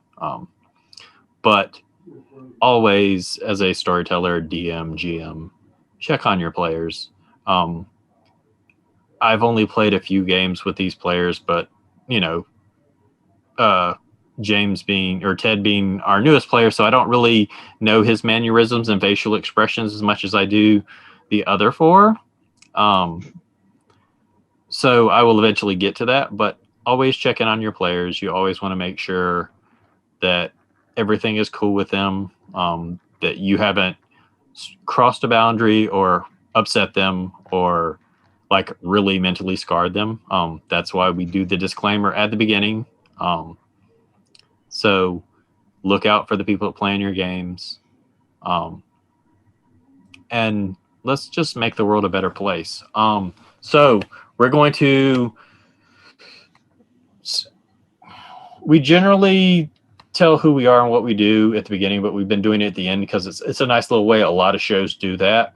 So I'm Darth Entrary. I'm the storyteller for London by Night. I have a couple of other things that may be coming up, where one game I'm possibly a player in a vampire game. Still hashing out some details on that. You can also catch me this Sunday on So Many Games, where I play Devin Corrett, my human rogue, who has just switched subclasses, and the group hasn't found out what he is yet, but I'm hoping that we're going to do combat so I can show some of that off this week. That is at 7:30 p.m. Eastern time on So Many Games. We're going to jump over to let's let James tell us who he is, what he's doing, if you can find him anywhere else on any other games. Currently, this is the only game I'm streaming right now. But I run and play games and try to have a great time. So I'm not too much happening with me right now anyway. Well, we need to change in the that. future. We need to change that. We need to get him in more games. All right. Hudson, who are you? What are you doing? Where can we find you? Well, I usually just do a lot of the stream overlays for the group. I'm not really running anything right now. I'm playing in this, and then I've got something in the works right now, but I've still got to pitch it at the next group meeting and get everything hashed out and get like times and stuff. But I do have a game in the works, hopefully. All right. I'm going to end with Mary because I always end with Mary because she likes to go last, even though she won't self-promote. So let's go to Ash next. Hey guys, I am Ash. You can find me on Twitter as Ashley the Bard. I am in this game. I will be in Monday's Soon game that Gil will be running. We can talk about that more after this if you want. For sure. I will be playing, or I'm not playing. I will be running. I'm sorry. A Pugmire game starting sometime this month, and I'm so excited. Evil cats. It's gonna be like necromancy kittens. It's gonna be great. Evil cats. Nicomancers. It's gonna be great. And yeah, you can find me all over all over the interwebs. Instagram, where are you sure you want to do that? And here, in chat, if you guys need anything, just just at me. If anyone ever needs to talk or you don't feel like you can reach out to, sometimes you don't want it's not that you don't want to, but it's hard to talk to family. At least that's coming from my standpoint. But I've always felt comfortable to reach out to a friend or just even a complete stranger. But we're always here. We're always in chat. If you ever need anything, please reach out. We're big advocates for mental health awareness. We care about you. You're important. And just remember, you are never a critical failure. You absolutely matter. Right. Thank you for that. We will go to Gil so he can plug for both himself and Mary. Yeah, so Mary is on a little bit of a break right now, but she's the wonderful artist that we have here. She will start doing art whenever she feels like it. So yeah, if you're interested, you can just send the message to me, and then I'll forward it to her whenever she feels like doing it. She'll get back to me, and then I'll let you know. But yeah, she does maps and art for characters and things like that. And I'm Gilanor. I do the DMing on here for the Monday game. When we get that going again, it's going to be homebrew. It's going to be awesome. We're going to make the world together as a group, not just me making the game, because that's what normal DMs do, is that they're the ones that make the game, but we're going to make it as a group. So all the party is going to be able to make their own, the world with me. We're going to make it together, and it's going to be great. And that's going to be Monday at 12:30 CST. It's maybe going to be a couple of weeks because I think we're going to need like 3 weeks of prep time making the actual world and stuff. But yeah, that's the plan. And yeah, that's me. All right. Mary, you got anything to add? Say something. Hey, I'm Mary. Thanks for watching, playing, and running. I want to thank you for running the tech. It makes it easier for me when I'm not having to make sure that nothing is messing up. I can just focus on what you guys are doing as you role play. It was a very fun game. It's one of the systems that I like because it does give you the chance to role play.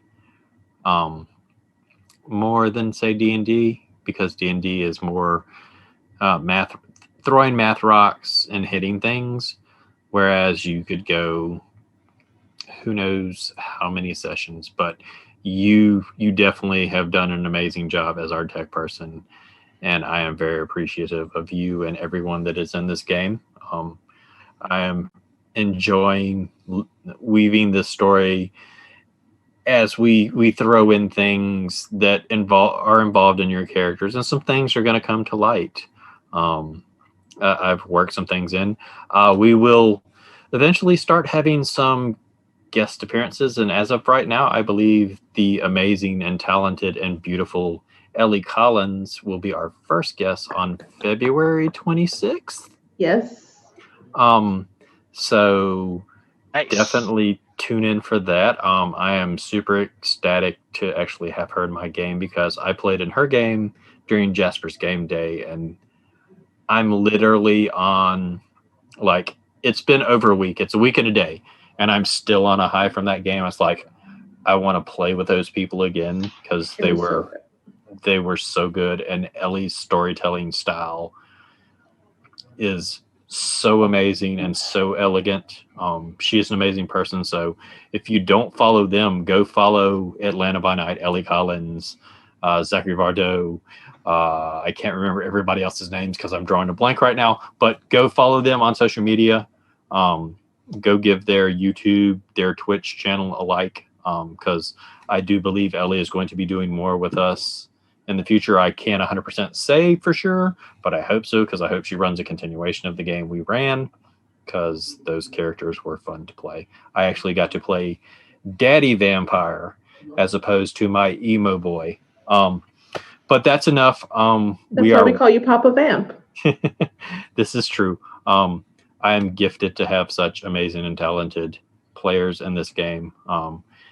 I am excited that we added a new player. I'm looking forward to Ellie's guest appearance and many more. I have some people from my close-knit group of friends that I want, and we definitely have some other celebrity-type people that we're trying to get in here to help expand our story and expand the universe. And we're working at it. But thank you again to my players. It has been a pleasure. Thank you to those. Oh, it was a pleasure. Thank you to those of you who stuck around to the very end. Come back and join us next Friday when we continue this Anarch story and more of the thread gets pulled and unraveled. And I will let Ted talk more this time. I'm sorry, by the way. Oh, you're fine. I just felt like my guy's in a situation to where I'm just like, I need to see what happens. I don't know any of these people. And they're all being real loud. As Inner Elysium would say on Roll For It's Chicago, or Chicago by Night, I'm the new guy. And he's not the new guy anymore. But yeah, Ted's the new guy. Welcome in, new guy. So with that, glad to be here. Wait, that's where I've heard of Vampire the Masquerade before this. I watched his gaming videos. I forgot that he did RPG stuff. Inter Elysium is one of my crushes. If I could get him in a game, I would totally die. He is a marvelous and talented role player, as are all the people that are on that vampire show. But I'm going to shut up because I could go on and on and on and on. I feel you. So we're going to go ahead and get out of here. Come back next week and find out what this wild and crazy group of misfit toys gets into. Killing Sabat. And remember that you can be a horrible person or you can be a kind person. And what the world needs is more kind people, because just looking at the world today, there are so many horrible people with so many dislikes for so many things that just there's no need to be. So as the doctor always says, just be kind.